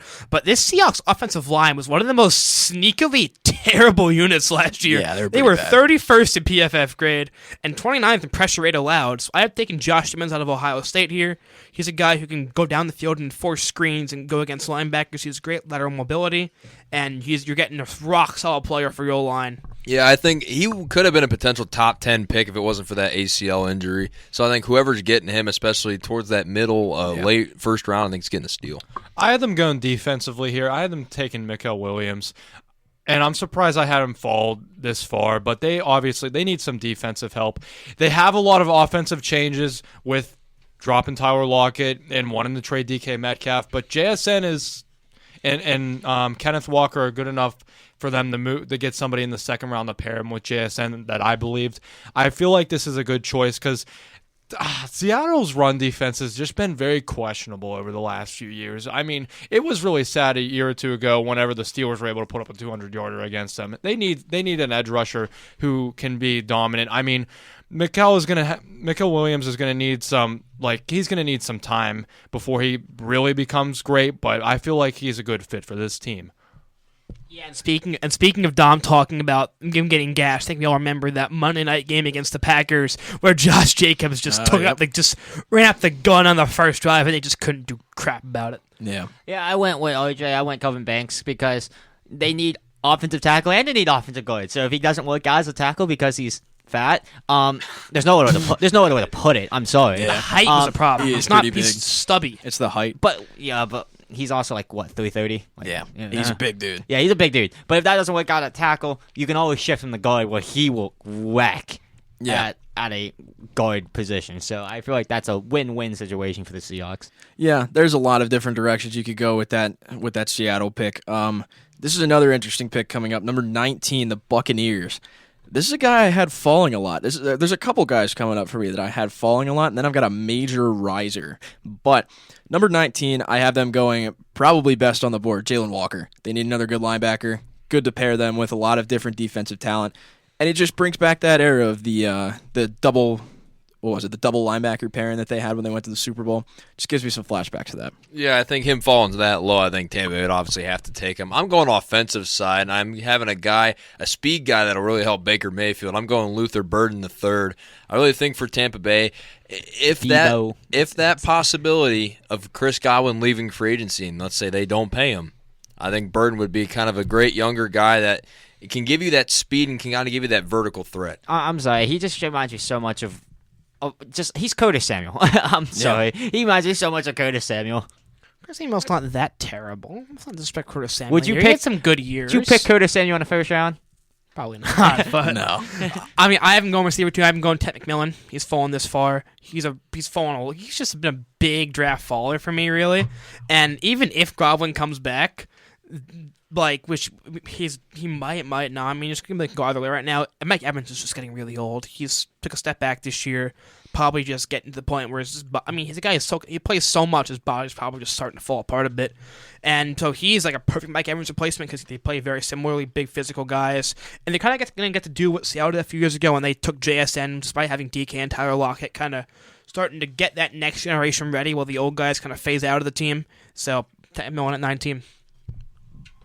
Now, a few weeks ago, this was another player who is arguably top 15, but because of recent discoveries, he's been a little bit low on the board. For the Tampa Bay, I'm going to have to go with James Pierce Jr. I mean, he has a lot of promise. He has a lot of talent, but his question of character and specifically he had a limited amount of snaps and I don't know. There's a bunch to that, but I feel like this is a good choice for the Tampa Bay Buccaneers. I feel like they're a team that could at least afford this gamble with his character concerns. This team is good to return next year if they do pick him and he does have character concerns and it does end up backfiring, but I feel like his upside is too great. He has a lot of questions on the run defense, but overall he's known for pressure. That's what they need. They need to fix the ability the blitz, and I feel like he's a good choice for them if he can live up to his talent. That is. Yeah, he definitely has a talent. He's a top 10 undoubtedly talented. He's a little bit more respectful to others, but I think for right here, Jahad Campbell for me for the Bucs was easy to go. They love a 4-3 defense, 2 linebackers. They've always ran it White and Jones back there forever. It felt like It was Shaq Barrett back there too. Yeah, they're always gonna run. So this guy, that gives them another guy they can develop as the twilight of those linebackers kind of drift off. Yeah, I feel like linebackers are pretty popular pick at 19 for the Bucs. Like I said, I did have Jalen Walker falling a lot. A lot of people had him in the top 10. I do think Mykel Williams retains that top 10 kind of moxie that he's been given for most of the offseason. But going into pick number 20, this one could go a couple ways for the Broncos. I think their defense was very solid last year, so I went offensively. I give Bo Nix that dump-off option. Let's give Colson Loveland out of Michigan. I think it's pretty much another pretty easy one. Completely agree. I think a guy like Colson Loveland, I think you saw him at Michigan. I think, especially in the receiving end, it was like just him. And he played amazing for him. I think Bo Nix using that guy, I think really can give you kind of that dump off that we talked about. I think much needed. This is gonna sound like I'm saying something against him. He's really smart. He's one of the highest IQ players in the draft. I think he's such a Sean Payton good. player. He is a Sean Payton player. I have him going Colson Loveland too. He's a lot like Jimmy Graham. Sean Payton gets his Jimmy Graham replacement this year. He can be that dumb of option, but he can also stretch the field a bit on some seam routes if you want. And he's just exactly what a young quarterback wants. And he falls to a perfect spot 20 of the Broncos. I also want offense here. I did not go tight end. I want Luther Burden going here. They do not really have – well, Cortland Sutton is like fringe wide receiver one, but I feel like Luther Burden is the type of guy that Bo Nix needs. He's known for his separation, for getting separation on his routes, and I feel like this will prove to people – this will give Bo an exercise not to throw those short passes like many have hated on him for. This is something that this Denver team needs. I feel like – you saying mostly about his short passes, I feel like Colson Loveland kind of gives him that option to more throw his short passes, play to his strengths. Luther Burden can get him his yards after catch, though. Yeah, that's fair. I just like Luther Burden here, though. I just like young quarterbacks with that dump-off option that they have. I want Ashton Jeanty. And for the reasons of you take a lot of pressure off your young quarterback who had some issues throwing it downfield. This opens up so many levels. You have a decent offensive line in the run game. This opens up so many levels of you can add a play action element to the Broncos offense and Bo Nix's games. You open up screen throws to Jeanty because He's a receiver, and Jeanty is one of the best blocking running backs. There was 20-minute highlights on YouTube of just him in pass pro. This is someone that Bo Nix would only benefit from, and I think that's what Sean Payton's number one goal is, to continue that success that Nix had in his rookie year. Yeah, there's a lot of different ways we could definitely go with that Broncos pick. Into 21. Who's going to do it? This is the pick. Someone's going to do it here. This is the Pittsburgh Steelers. This is my favorite pick in the draft. I think this is a really good value pick for them. I have them going at a major position of need. And no, I'm not going the way you think I'm going. I'm going with the Jim Thorpe Award winner, Jahdae Barron. I think that's a great pick for them. I'm wondering if someone gave him a quarterback here. I'm really wondering. I really wonder who's going to Jackson Dart. But I love the. I mean, they need someone opposite Porter. That's a great pick. I feel like. And I told Dom at the beginning of this episode he was going to be very happy with my pick. I think this is a home run pick. Dude, I feel like he could easily go lottery. The best cornerback in the SEC, dude. Yeah. I think Dom's not going to be very happy with my pick. Start.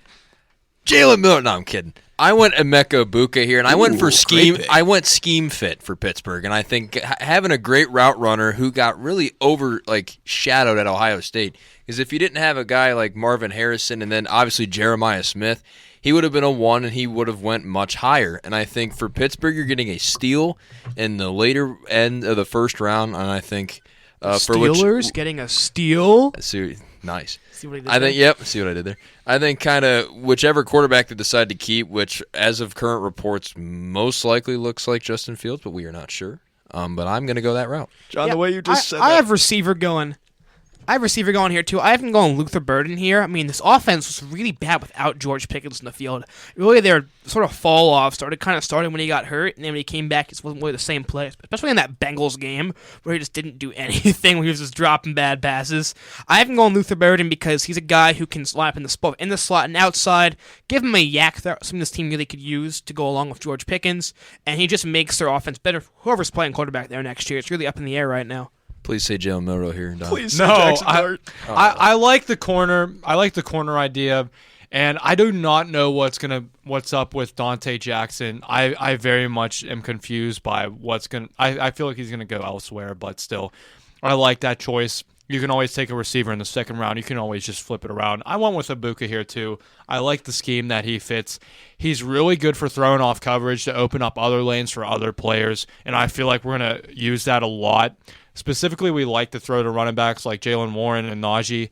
Obviously, Najee's probably not going to be there next year, which is very weird to say.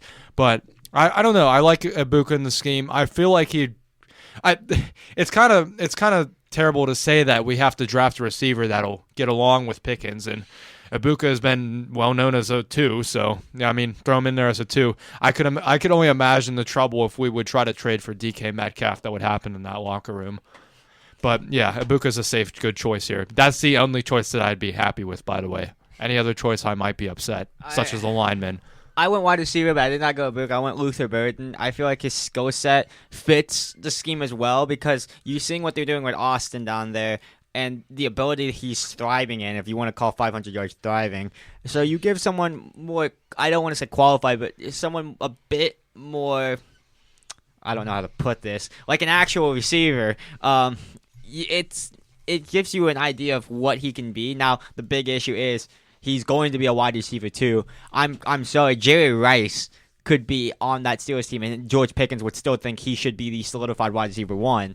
But I think Luther Burden would be a good compliment for him, because Pickens does like those deeper routes, and Luther Burden can get it done with his legs and run after catch. Oh, here we get into the reaches of the draft. I think this is a very nice reach. This will be something. This is the Los Angeles Chargers with this pick. What's the one thing that they've been so reliant on that they haven't been able to pull the Cincinnati Bengals with? They've been reliant on the pass. J.K. Dobbins' health is in a major. It's in a major tightrope all the time. I think adding another explosive player in this backfield is going to do wonders for this offense.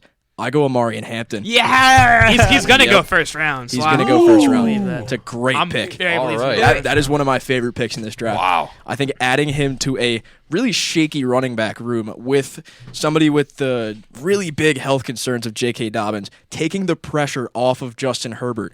He needs somebody who he can hand it off to and make sure they can get at least 3-4 yards on a good second down. They need that kind of guy. Harbaugh's a trench guy. Yes, he is. Like the pick. He's a great Jim Harbaugh I'm player. going to go with the defense, and they just recently cut a certain individual, former Buckeye, Joey Bosa. I'm going to go with Mike Green here. I think it's a really great pick for the Chargers. I think this is kind of around where Mike Green falls unless someone kind of reaches for him kind of in the middle of the first round.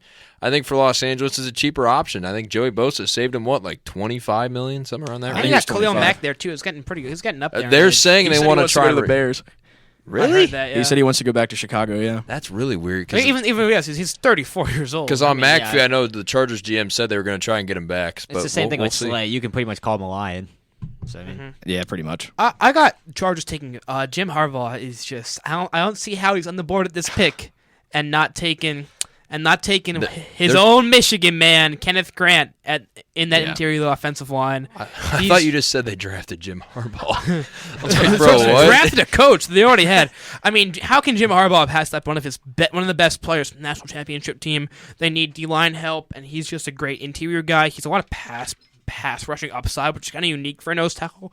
You don't see that all that often, but Jim Harbaugh is going to love to get his guy back, and he can just, whoever the edge rushers are next year, obviously without being up in the air right now, he will make them better next to him. Wait, who did you say his pick was? Kenneth Grant. Okay, I was freaking out. I was like, I heard Mason Graham, and my mind was puzzling how he fell that far down, but then you said, I was like, no way. I thought he already had him picked.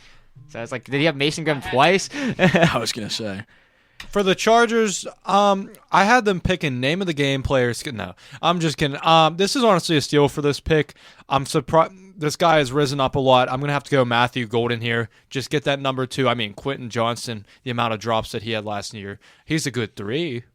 Good job, Quentin Johnston. But if you have that type of wide receiving core there, you have an established one at McConkey, you have Golden, and you have Quentin Johnston. That is really great to build for Justin Herbert. I mean, Ladd McConkey did a lot last year. Nobody expected that. He really developed himself as a wide receiver 1. And this just adds a lot more threat to defensive coordinators. I mean, you're going to have 2 great receivers once Golden. I mean, I'm not going to say that Golden's going to out of the bat be like a great receiver. It's going to take time to develop. I mean, he had a really great combine. He's known for his contested catches, and I just feel like this is just a great lottery pick for the Chargers to fix their offense. I mean, they're going to need help on with the backfield, but they can get a running back anytime in this draft. Yeah, I went defense. I flipped it over. I went J.D. Barrett. I don't think he falls past 25.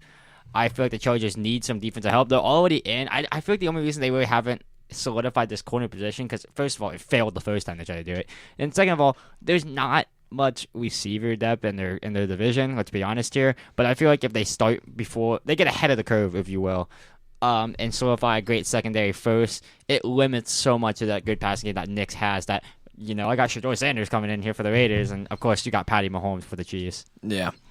Coming up is a really interesting pick. This is one of the puzzle ones. This is the Green Bay Packers. And I know a lot of people are going to say that they need a wide receiver. I do no not one have at this them. spot. That really, is not the Packers' way. I do not. Yeah, I was just going to say, they don't take what they necessarily need all the time. They never take first-round wide receivers. I think Braden said that Drop Tavion Brooks was saying that they didn't need a receiver either after the DK Metcalf rumors. I personally wanted to go offensive line, protect Jordan Love, but I don't really see them going offensive line. Because they got some guy named Jordan Morgan there that they're trying to develop. Yeah, we'll see. Trying is a big word. We'll see how that goes. But I think if you pair this guy alongside Kenny Clark, you have a really good pass rush. I went Derek Harmon out of Oregon. I think he had a really great year. He was one of the big reasons that they made it to the Big Ten championship. Yeah, I think that's a good pick. I'm also going to stay with the defense, but I'm going to go secondary. Obviously, you're getting rid of Alexander, and I think with the guy I have going in the next pick, you can kind of interchange these guys. But I'm going to go with Jahdae Barron here. I think for Green Bay, they were in the market for a cornerback come trade deadline. I know there was a lot of Newsome to the Packers kind of talks and drama. It's because they need that cornerback help, and I think Jahdae Barron, I think he will fall, I think, this far, but I think it's a great pick for Green Bay. Yeah, I haven't gone corner two. Obviously, Jair is probably out of there. They needed help there anyway. I haven't gone Siobhan Rev out of East Carolina. He should be ready for training camp. Obviously, he had the ACL last year. It was kind of making him stock fall a bit, but he looks like he's developing pretty good.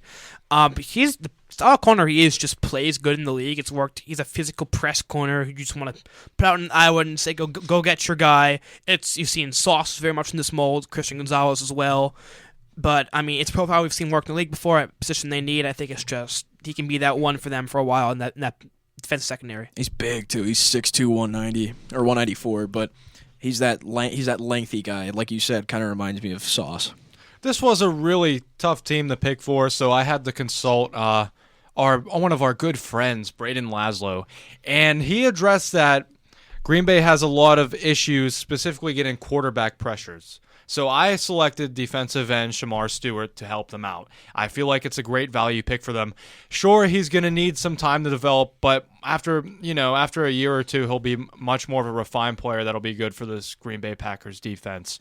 Yeah, this is how weird this draft is. I've got a guy going 7th, which you guys saw as a good pick, and we also have Dom's pick at 23 being the guy I picked at 7. But we also feel like it's a good pick, so there's so much of a wide range. Yeah, it's either you see a guy going at 1 or somebody drops him down to 23. Like, there's not really, other than like Cam Ward and Abdul, there's not really many guys that you can say deserve to be somewhere. Yeah, and it's like I don't disagree with him falling at 23 with the draft that you could have upcoming. But for 23, I also went John's route. Siobhan did have that injury. He had it very early on, but he would have been up there with Will Johnson. He was, and you see these smaller schools like Cincinnati at the time wasn't in the Big 12. Sauce Gardner showed out all year and in the college playoffs. Then you see, Quintana Bay over there for the Eagles having a standout year, and he's from a small school, but you got to give him what credit's due. He's lengthy. He's got he's bigger than Sauce is, and still runs not as fast, but still has speed to catch wide receivers at this level. So it's going to be interesting to go, and I think the Packers desperately need corner because Jair Alexander is no longer going to be there most likely. Yeah, Rebel is he's twitchy for his height. He's got he's really good at changing direction. Obviously, that's kind of why he tore his ACL. And like his press coverage he's really good at press coverage. Great press corner. Going into 24, man, these NFC North. I love this. I love the pick that I have for this team. I love my pick for this team too. The Vikings. They have been in a bit of a limbo with their defense. Their defense has been in and out of looking great and looking really, really Credit bad. that to Brian Flores. Credit that to Brian Flores. Get him another playmaker. Get him somebody who's going to fill in for the man who's going to be retiring sometime soon, Harrison Smith. I went Nicky Manwari. You know who I just thought would be a really good player who's a hybrid player for this? Who? Jalen Walker. Yeah, but he's not I didn't pick him to go here, but I just like the hybridness, and you know how Brian Flores is good. Falling there. He's not falling there. He just kind of reminded me of Van Ginkel, though. I think I might. Did I have him the lowest at 19? I don't think Dom's had him yet. Oh, lowest. I had him falling to 19. I think I was one of the bolder high risers because I thought Miami would take Dom's that risk. Got a top 10 pick falling to like 30 something. Oh jeez. Oh no. But I heard that it's Kelvin Banks, isn't it? Oh jeez. I heard that talk. Connor was like, I'm like safety. I'm like, no way we had the same pick. But I forgot I took him and Warrior earlier. I'm going Malachi Starks here for the Minnesota Vikings. I mean, you kind of slammed all the points on the head. I really think for Minnesota, you got to prepare for Harrison Smith's retirement. Get him a guy in a faller like Malachi Starks. I think Brian Flores can kind of tweak some of his little bit of his difficulties and kind of make him into that star that everybody was trying to hype him up as earlier in the year. I think it'd be a great pick. And you need those secondary players on those rookie scale deals because you don't know what Byron Murphy's going to do in free agency. You don't know if he's going to be going anywhere else. You need to kind of solidify those positions before you can think about something like that. Yeah, I haven't gone interior defensive line. I haven't gone Derek Carmen out of Oregon. Big part of that team's Big Ten championship push. And the game's won through the trenches, and they have some good edge rushers. Van Ginkel, who's the guy? Dallas Turner's going to develop there nicely. Grenard. That's a big guy they added last free agency. So Derek Carmen can kind of go in there, help set him up. Yeah, he brings just great. He's going to play there nicely for a Brian Flores defense. Now, whenever I took a look at the Minnesota Vikings, I wanted somebody who could bring the punch. I wanted them to bring back their backfield, specifically the days when they had Dalvin Cook. For this pick, I had them going Amari and Hampton, and I like this pick for them. I really like this pick for them because he will complement Aaron Jones well, and he will be good for J.J. McCarthy. What? Amari and Hampton. What? You have Amari and Hampton going to the Vikings? Do they not have Aaron Jones? He's a free agent. They're gonna either re-sign him. Or I said he's going to pair well with him. That's what I like. Defense 1-2 punch. Aaron Jones. safety, Last season, though, Aaron Jones had a decent season last year, but I feel like Amari and Hampton will help J.J. McCarthy to establish this offense. you have a near future AARP member in Harrison Smith. You got to get a replacement for him, I think. gotta replace him. Second round. Unless you're bold and saying they'll do it next year with another safety. Second round or next year. That's the thing. Next year. I like this pick there. And I it's the just thing, like it. they have good safeties, but I just want them to Josh have Metellus is like so well rounded that you can't just play him at safety. You need like It's a bolder dead set pick safety. there. Yeah. Yeah, I got them going Nicky too. I think it's he's got good size. He can move all over the place. Brian Flores can have fun with him. He can blitz. Oh, yeah. Which is weird. He can blitz. He can cover. He can play linebacker. Yeah. It's scary to think that he could be a Simmons, but I feel like he's one of those players. You could say the same thing about Walker. Walker moved around a lot with Georgia, so you got to figure out these type of players, and he's got to find his mold. He's not going to be good his first 2 years, most likely. Yeah. We've seen that with the Jaguars with their number 1 overall pick. It took him time to kind of solidify his spot because that's how he was used in college. He was too all over the place. Yeah, and like you said, if there's anybody I trust with a Isaiah Simmons type prospect, it would probably be Brian Flores. And I do see him at least somewhat getting the most out of Nicky. But number 25, the Texans. There's a few different routes you could go with this one, but I went with the route. You have C.J. Stroud on your team. You have to protect C.J. Stroud. He's going to be your quarterback for a very long time. Get Tyler Booker. End of story. Wow. I mean, so yeah, if you haven't fallen that far, I think it's a great pick. I'm going to go with the defense, and I think a guy you can pair with Will Anderson and Daniil Hunter. I'm going Kenneth Grant. I think really he fits I think especially with defensive tackle, I think Houston, if you want to just be known as that team, especially with D'Amico Ryans, it's just pure pressure, just get after the quarterback. Kenneth Grant does a great job helping you in that regard. Yeah, I have them going. Like their biggest need is receiver. I mean, they just got Christian Kirk. I do not care. I have them going Matthew Golden here. He is young, reliable, high floor player. He might go higher than this. It's a really hard receiver class to evaluate. They need receiver depth. They really need. Tank Dell's not going to play all next year. Diggs is a free agent. Tank Dell's out for the year. He's not dead. He's out for the year. They want to win now. His right leg is dead. Let's be honest. They want to win now. You can't count on them being healthy. He's had like 2 long-term injuries in the past he can't help getting shot. I mean, that is fair, John, with the win now point with Houston. I think that is fair. Golden's a young guy with a high floor. He's reliable. He'll slot right in next to Nico Collins and just help that offense out a lot because they really needed that help last year. They still have Mechie. Mechie's been pretty good when My he's got God. I mean, My John, God. a day ago, that would have been a perfect pick. But because of the Christian Kirk trade, unfortunately. It's Christian Kirk. It doesn't really move me that much. You realize he got a contract because he had like 1,200 yards when he was a wide receiver. It's Christian Kirk. But are you saying Christian Kirk is not a viable wide No, receiver? he's a fine receiver, Dude, but the Jaguars didn't know to utilize anyone. You think Christian Kirk is thriving in that? he's a fine receiver. It's just on a team that wants to compete right now. Yeah. You can do better at him as your 3 is a lot better than him at your 2. Well, yeah, but that's until Tank Dell comes back. For here, I also want defense. I want Derek Harmon here. I also want Derek Harmon. Yeah, he's known to be disruptive. A great value pick for Houston here. Feels like a Texan. What? Feels like a Texan. I mean, yeah, I don't know. He's got a really good report, too. So, yeah, seems obvious. 26. Yeah, let's move on to 26. We are kind of steamrolling through some of these picks right now. 26 is the L.A. Rams. Another really weird one. I had them taking a linebacker. I had them taking Jihad Campbell. I think he's going to fit into that system very well, and he's just going to be one of those game wreckers for them. They lost Ernest Jones Yes, last they did. offseason, who was a big part of defense a couple years ago.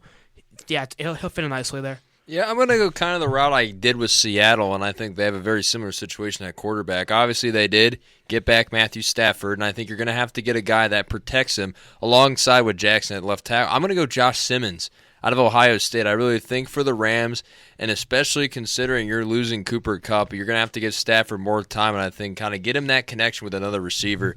So I think for right now, the offensive line's the best move. Yeah, I went same as RJ. I went tackle. I went Josh Connerly. I like his pass pro upside a lot. They have a really young team, really young core, but they don't really have a young tackle. It's been kind of a mess since Whitworth left after that Super Bowl. It's been kind of a revolving door. He's going to slide in right there. He can be just that generational tackle, that future generation pass blocker for Matthew Stafford and whoever's going to succeed him eventually, but you're getting their tackle right here. I like this pick for the Rams, and I kind of have a similar story to what I did with the Saints. I had Colston Loveland going here simply because you have Cooper Kupp on his way out, expected to be out. I mean, Sean McVay said he can see a situation in which Cooper Kupp stays next year.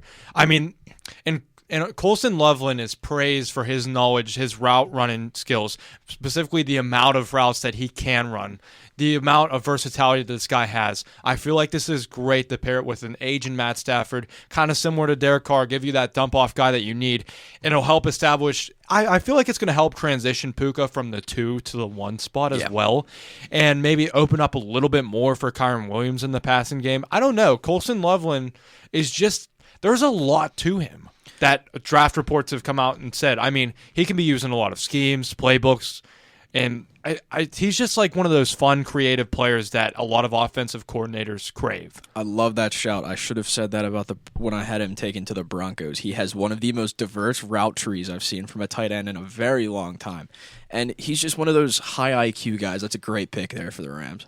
Yeah, I went away reach apparently. They're actually not very high on this guy after his not so great combine. Ben Morrison, I went. The Rams desperately.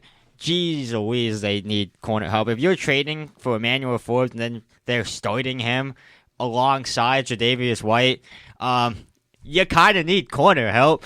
So I went Ben Morrison. It is a reach, but he's a very good man coverage guy. He has the tools. Now, he's not the fastest or most athletic guy, so that's why he's kind of falling, because what happens if he matches up against someone really good? Well, I hate to tell you, no corner is going to do good if you're matching up against someone who's really good. So yeah, that's fair.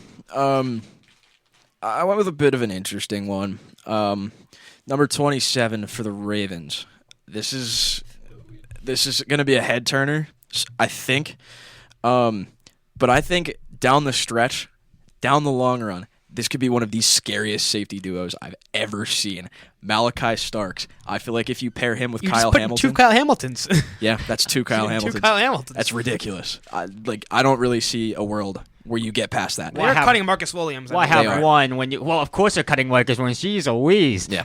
Yeah, I think regarding Baltimore, I think they're going to do this again because they've done it in years past. You can't get past drops. And I think this is the year where they're going to put a torch under Bateman's behind. I'm going to go with Matthew Golding here. I hate the pick because it's a really good pick and it's Baltimore. So if this works out, I'm going to cry. They're taking Texas speedsters all the time, dude. Yep. They do like their fast guys. It's gonna be it's always a fun draft when you have an NDSU guy going in the first round. I got Greg Zabel going here. He's a very, very physically talented player. Obviously, whenever a guy comes out of NDSU, there are some questions. However, this team really needs some guard help. They were not good at guard last year. Greg Zabel, his biggest weakness was he struggled against speed rushers. You kick him inside, that can help alleviate that by a wide margin. He's such a patriot. He can just be a plug and play guard, which this team needs.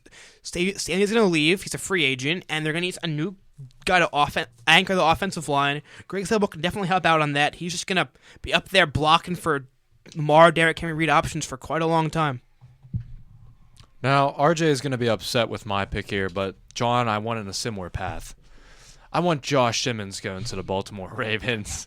It's kind of weird whenever you're making your draft that the Ravens ever need offensive line help other than their running backs because Lamar just runs out of the pocket every time. So I'm always confused when I see that. But their run game's going to need some help with a regress. I wouldn't call it regressing Derrick Henry. I'd call it elder Derrick Henry. But yeah, give me Josh Simmons. I also went Josh Simmons because I feel like this is pick. the perfect replacement for a guy like Ronnie said. I feel like he's gone. not because he's not talented. If he would stay healthy, they would re-sign him. If he wasn't aging, they would also re-sign him. This is a nice opportunity to get a young guy, and having a very mobile quarterback like Kyler Murray, like Lamar Jackson and Jaden Daniels have all shown, makes life easier for an offensive tackle because they make your mistakes look good when they run out of the pocket. Yeah. 28, the Lions. This is going to be a really fun one. Who's the one guy that you think in the NFL could fix character concerns? Oh, jeez. Dan Campbell. It's Dan by God Campbell. You got Pierce going here? I've got James Pierce going here. Because I think that'd be a scary pairing lining him up with next to Hutchinson. I don't think they go and make the splash. I don't think they go and trade for that edge rusher. I think they go and build up talent because that's what they've been doing.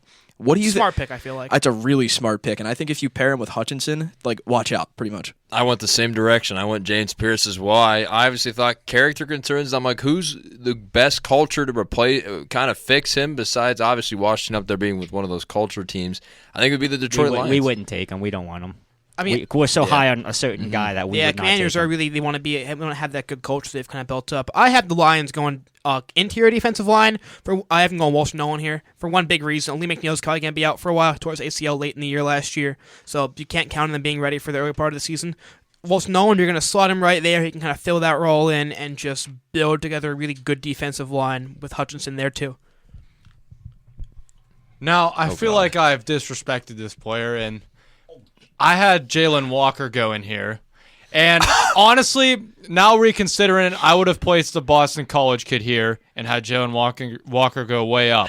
That would have been much better. Yes, much better. Good but God. I picked Jalen Walker here for his hybridness originally. That's a crime. I thought I was low. Yeah. Hybridness is Okay, so that was my one oopsie of the draft. That's it. I thought I was low on him at Still, 19. the Lions do need some defensive help. 28? Jalen Walker would be a clear. Dude, Dan is clear, absolutely easy, good. Imagine Dan was Dan's putting this draft in the spank bank if they pull Dude, off. like, Damn, Jalen Walker. No, That'll be like money heist. I just saw his versatility and that he was known as the hybrid, and I'm like, wow, this would be such a Dan Campbell type of player. until you And looked I at he's don't- like number 12 on Yeah, the and I'm Piper's like- board. And I'm like, And then once I'm already that far ahead in PFF game and I can't go back, I'm just like, why not? I mean, thinking about that's not as bad as the Penei Sewell take, but it's up there. Hey, okay, all right. Okay, the Penei Sewell take is terrible. That belongs in tier by take. itself. The Penei Sewell taking Creed Humphrey, and not Creed Humphrey. Spencer JPJ Rattler. to the Chiefs. Spencer Who was Rattler. there I up said there? Spencer Rattler. too, Spencer by Rattler. That was the last pick of the second round. Hold on, Gabe, who did you have going to the Lions? I went back-to-back Ohio State. I went Tyreek Williams, nose tackle, to the Lions. They need some help right there. That's another guy who can help out Aiden Hutchinson when he comes back. But I didn't see him taking Pierce. I actually do not have Pierce in the first round. And That's not an unreasonable to take. say that's not an unreasonable take is crazy. He's But a very weird prospect you to see, evaluate. But you those see how character concerns- highly teams take those concerns, and I think it is because looking at that type of view from that point, I would be kind of blowing red flags too. These teams, if your team's big and saying they're going to have the one-on-one interview, they probably already have at the combine. and it's not And great. it's just how do they do there? It's That's not really the great big what thing. is because Tennessee has come out and talked about it a little bit, and stuff they've said is making it even worse. Maybe like as worse as it can be. It's not looking good. But I mean, he's a player who I definitely feel like he's going to fall. If close I to were that, to at the pick him minimum. first round, this would be the team to pick him too. I feel like Dan I Campbell's the agree. only person who was able to fix him. or He's the only person who has or the Eagles. I almost did have If him he at the falls that Eagles, far. but I don't see the Eagles because of how much defensive line they have right there. The disruption of that would be terrible. Yeah. All right, let's slide on to Gabe's team. Let's now. go on to Gabe's 29. team. Since Debo got traded there, I did not go with any kind of weapon. I think number one priority, at least if I were a Commanders fan, would be to protect Jaden Daniels. Get some kind of big guy up there that you can get and make sure that they don't get to Jaden Daniels. Because Jaden Daniels is great at getting out of the pocket. Josh Simmons, I think, fits into that offense very well. I think he gets exactly what you need and gives Jaden Daniels one of those guys that he can just foster a relationship with throughout the rest of his career. A lot of potential, and I think getting him at such a lower part of the draft would be a steal. I'm going to go with the defense, especially cornerback, Siobhan Revel Jr. I think it'd be a great pick for Washington. That is a great pick for I Washington. mean, you're going to assuming here if they don't address it in free agency, and I think even if they do, still having a guy that can develop. We wouldn't. We're so high on Mikey. Well, you never know. We were So I'm so putting high. him there. We're not going to address in free agency. We're so high on Mikey. We wouldn't do that. Yeah, I got This is why I have Malachi Starks going. I just see Dan Quinn written all over him. He feels like a player Dan Quinn would just love to get in that defense somewhere. They passed on Kyle Hamilton before. I don't think they'll do it again here. I think he's a guy who I love the fit of him in that defense being coordinated by Dan Quinn. He reminds me a bit of that kind of Cam Chancellor mold, a guy who can just be that big enforcer back there. And he's obviously fallen a lot, but this is a team that can afford to make a bit of a luxury pick now, given their resources they have, and probably address most of their most pressing needs in free agency. Oh, God, more silence. Oh, no. Oh, no. Okay, this guy was ranked 20. No, his position rank was 20. No, it was not. No, yes, he was. I just Googled it. Position rank 20? Who is it? Or rank. It was Calvin Banks. Wait, no. God. Gabe is like Here's the ecstatic thing. right now. Here's the thing. I would not want him because he has to be an offensive tackle. If he flunks as an tackle. offensive tackle, we have Nick Algretti and we have Sam Cosme. He has no place on that offensive line. Here's the I'd thing. pick Wait Simmons a minute. I'm going to when I only picked. Well, I had Will Campbell. Okay. I had Will Campbell, and then I had Membu because of his rise, and then I do not pick a tackle until basically You picked Simmons over him. until Simmons. So that's the That's amount bold. number of picks. That's bold. Picking a guy coming off an ACL. I mean, he has when a lot I of consulted potential. you about Banks and him going near top 10, you guys told me he wasn't near there. And then I kind of had him near 20. Near second And round. then I go to That's PFF ridiculous. and I look, and that he's ranked like to go around 20. So I'm like, okay. So I guess if the Commanders get him, then that'd be an okay pick for them. I thought I'd get flamed for having him in 18, let alone. Dude, I thought I was going to get flamed for 29. having Jalen Walker Because 19. 20. I was I've had a good draft. because I look at this is the thing with this Fist draft. bump, John. The We've had good drafts. the amount of times that players are put either near first, near top 10, or outside near 30. And basically, of all the sources I look at, all the news I look at, is ridiculous to the point of where you have to make your own judgment. And some players get left out, some don't. I just felt like Calvin Banks was one of the ones who got left out. And I feel like that, and I picked him because Jaden Daniels simply needs protection. I don't really have that many tackle picks. I feel like either. you need an out-and-out tackle. What? I feel like you need an we out-and-out need tackle. an out tackle because if he functions as an So offensive tackle. Josh Simmons then? Yeah. I So it could would probably have to be switch Simmons. him then Simmons with would be the pick there. the Ravens pick But to the make thing that a is- little bit more justified. The thing is, for my team, I'm not used to picking at 29. Last time we picked this low in the draft, we picked Josh Doxson from TCU. The fact that you guys are this... wait, why are you guys this low? Is it from trades? We will only in the NFC Championship game. Oh, wait. Sorry, I just reversed. I Bro. thought low meant Wow. you. Sorry, I just thought of that incorrectly. My bad. Now we That's see a good why, thing if you're that low. Now we see why Walker and Banks are that low. No. Look at PFF position rank. Just look at it. But Look at NFL.com. Adam Peters has been so high on this guy, even with the allegations going on. He's still been so high on him. I went Mike Green. It's their guy. When they have a guy, Dan Quinn and them find their guy, they want their guy. And if he falls in the way it's going, I would love to take Revel. I would love to take Simmons. But the way my draft is configured, they're gone. And we're not taking Starks. We're not taking Nicky if he drops there because we are the favorite for a free agent safety from the 49ers, who is really, really talented. Yeah. I think we are the favorite because Adam Peters drafted him originally. Hufunga. So if we can get him, and I can see us getting Staley, getting that veteran leadership to get over 2 years so we can get a bridge guy off the tackle at one point. Fair enough. But I think Mike Green is the perfect guy. We had Cleveland Farrell getting 6 sacks for us last year. They're going to if Mike Green is in this system, if we can get Cleveland Farrell 6 sacks, we can get Mike Green at least 12. I mean, this is a thing. We've got 3 more picks left. These are going to be kind of wishy-washy because you can kind of go anybody. All these teams are so good. All these teams are very good. They don't have a whole lot of needs, but there is a pretty glaring need, in my opinion, for the Bills. I'm going to go with the guy that looks like he will become what Bills fans thought Kyer Elam was going to be. I'm going to go Siobhan Revel. I think Siobhan Revel is a great pick for this team. They desperately need that number 1 corner. They are missing Tre'Davious White back when he was great very dearly. And for a major playoff run for a team that's going to be an AFC Championship contender year in, year out, they're going to need that kind of corner. They're going to need that guy. Siobhan Revel's that guy. I think that's a great pick for Buffalo. I'm going to stick to defense, but I'm going to go with the defensive tackle, Derek Harmon out of Oregon. I think it'd be a great pick to kind of solidify along with Ed Oliver. I think Buffalo Bills and getting that pressure, I think will put a little bit more, how do I say it? I guess more time-consuming for the safeties and corners because then they won't have to worry about waiting 30 seconds for Mahomes to get off a pass. Yeah, I have the Bills taking Nicky Manwari here. Their secondary has been just kind of a mess in recent years with guys coming in and out. Micah Hyde and Jordan Poyer were kind of the staples back there for a while. They've both kind of moved on. Micah Hyde retired this offseason, so I got taking Nicky here. He can slot in that secondary, give him some stability there, and just help that team when they make their inevitable deep playoff run like they always do. I also want Siobhan Revel here simply because I don't know. I just really loved his report. He's good on press coverage. He's going to be good to go up against the star receivers that Buffalo's had real trouble with. And, I mean, Josh Allen needs some help on the defensive side. I mean, their line has gone a little bit better. Their defense has been slowly on the upward hill of becoming at least... They have a great edge rusher. Yeah, they do. Epinesa I just feel like that secondary just gets cooked. What's his name? I have him in College Football Ultimate Team. What's his name? Greg Rousseau. Yeah, Greg Rousseau. Oh, we graded him last week, actually. Yeah, we did. I think I gave him an A. I gave him an A-, I believe. Yeah, but still, I don't know. I just like this. They need a cornerback, and many people will probably want them to take a receiver here, but I'm very confident in saying that it's probably going to be a free agency sign in here or a trade or something else that's going to maybe help them.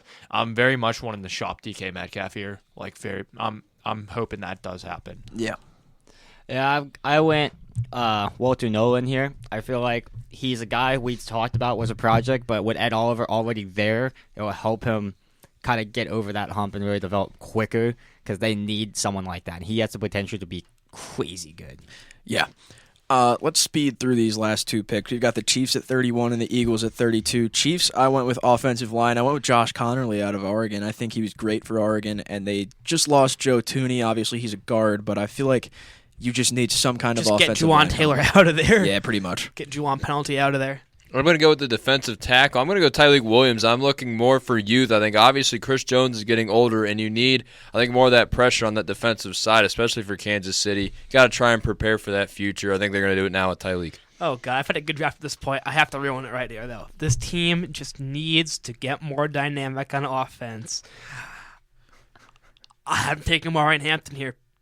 They need just some playmakers on offense. They looked so decrepit on offense this year. Marion Hampton's a guy who's going to go a lot higher than people are thinking right now. Did Isaiah Pacheco die? Did he do anything relevant last year? And he was hurt. He was hurt, but like, in their defense, they did take Clyde Edwards-Helaire when they had Kareem Hunt. Yes, and I feel like you can see in this league, you can use multiple running backs effectively. Look at the Lions. Marion Hampton's a guy he's an amazing guy just to go out there and get you 4 yards. He can do that right out of the gate. He's like a supercharged version of Zach Charbonnet, in my opinion. Yeah, and guess what, Gabe? They still have Kareem Hunt. He's still there. Yeah. I wish he was still a Brown, man. Is Jerick McKinnon still on that team? No.